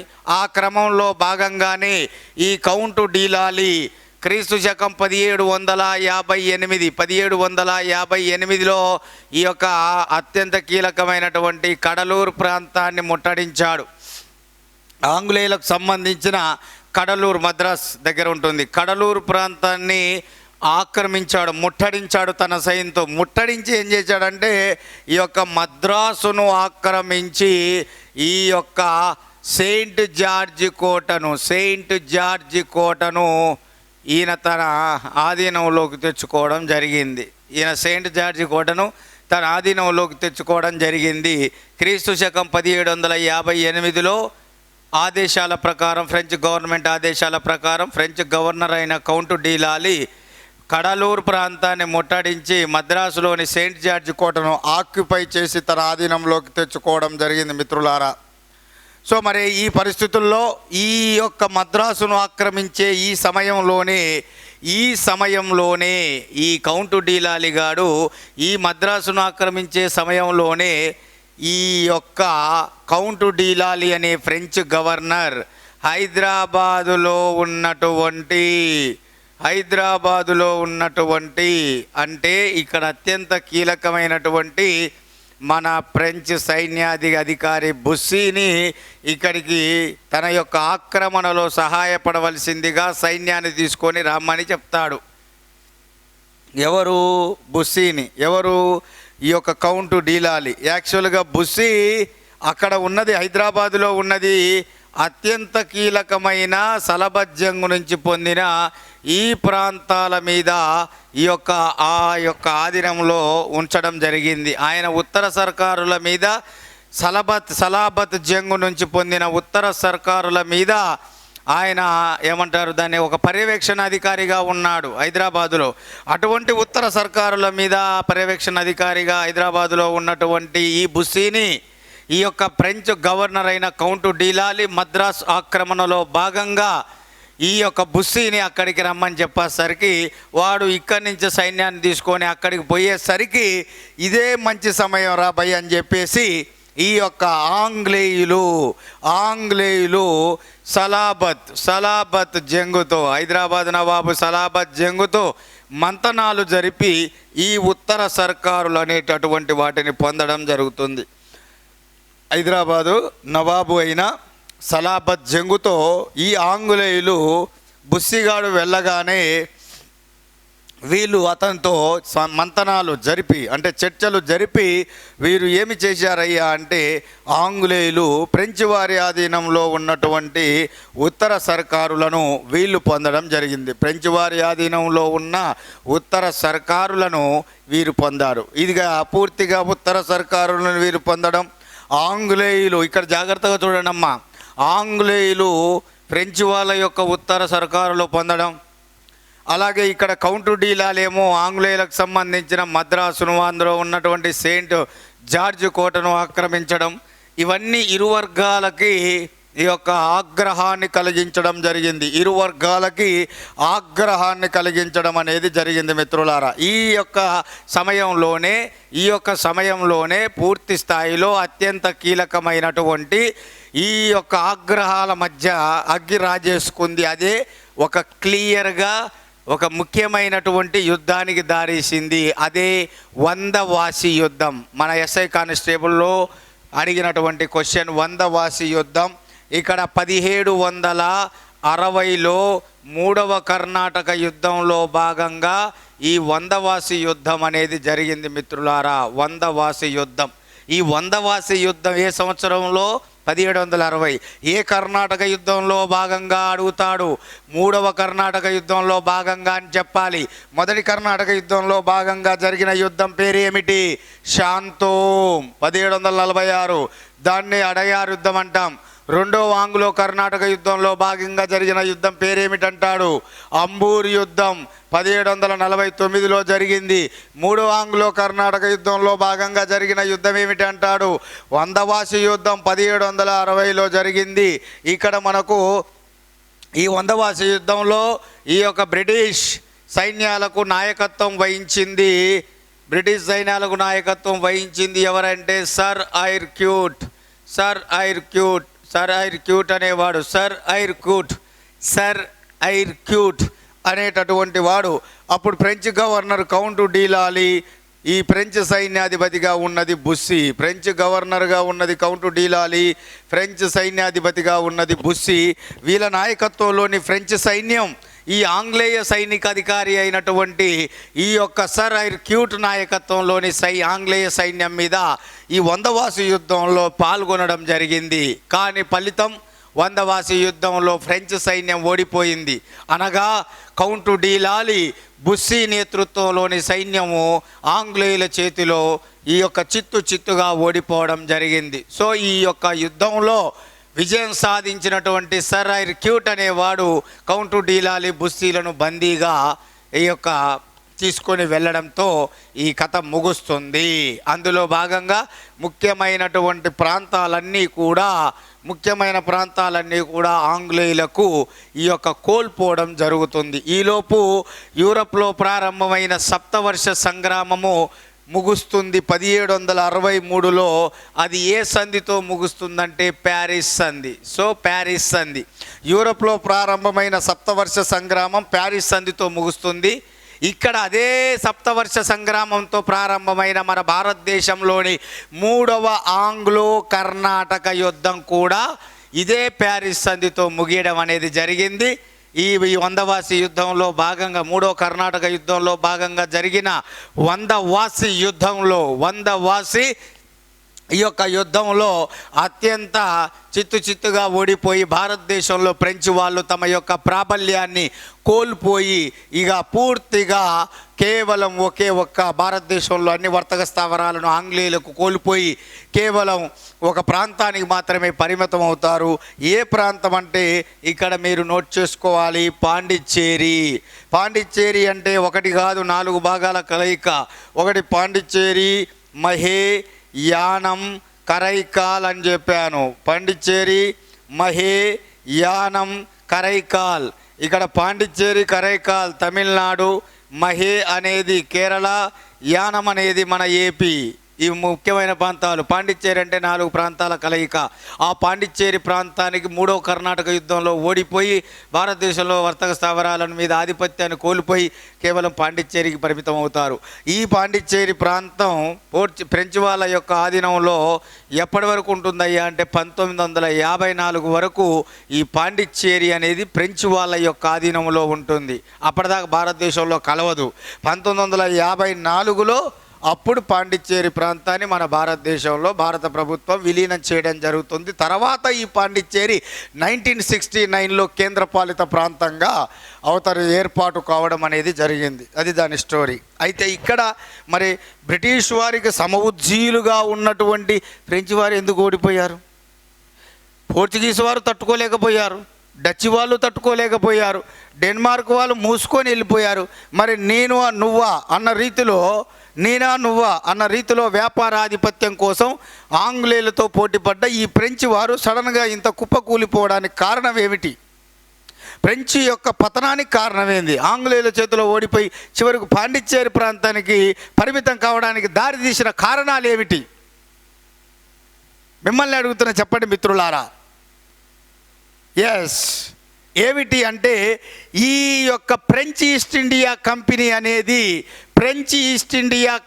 అనేది అన్ని మిగతా 4 కంపెనీలాగా ప్రైవేట్ కంపెనీ కాదు. ఇది ప్రభుత్వ రంగ కంపెనీ, ప్రభుత్వం ఏర్పాటు చేసిన కంపెనీ, ప్రభుత్వ ఆదేశాలతో ప్రభుత్వ ఆధీనంలో ఉండే కంపెనీ కావడం అనేది దీని పతనానికి ఒక కారణమని చెప్పవచ్చును. యథేచ్ఛగా స్వేచ్ఛ నిర్ణయాలు తీసుకోలేకపోవడం మెయిన్ రీజన్. అలాగే ఇక్కడ ప్రభుత్వం నుంచి దీనికి సపోర్ట్ లేదు. ప్రభుత్వ సహాయం అనేది ఆశించిన స్థాయిలో లేదు. ప్రభుత్వ సహాయం మిగతా 4 యూరోపియన్ దేశాలకు ఉన్నట్లుగా దీనికి ప్రభుత్వం నుంచి ఆశించినంత స్పందన, సపోర్ట్ అనేది ఈ ఫ్రెంచ్ ఈస్ట్ ఇండియా కంపెనీకి ఫ్రాన్స్ లేదా ఫ్రెంచ్ దేశం నుంచి లేనే లేదు. అలాగే ఇక్కడ వీళ్ళు వ్యాపారాన్ని నిర్లక్ష్యం చేశారు.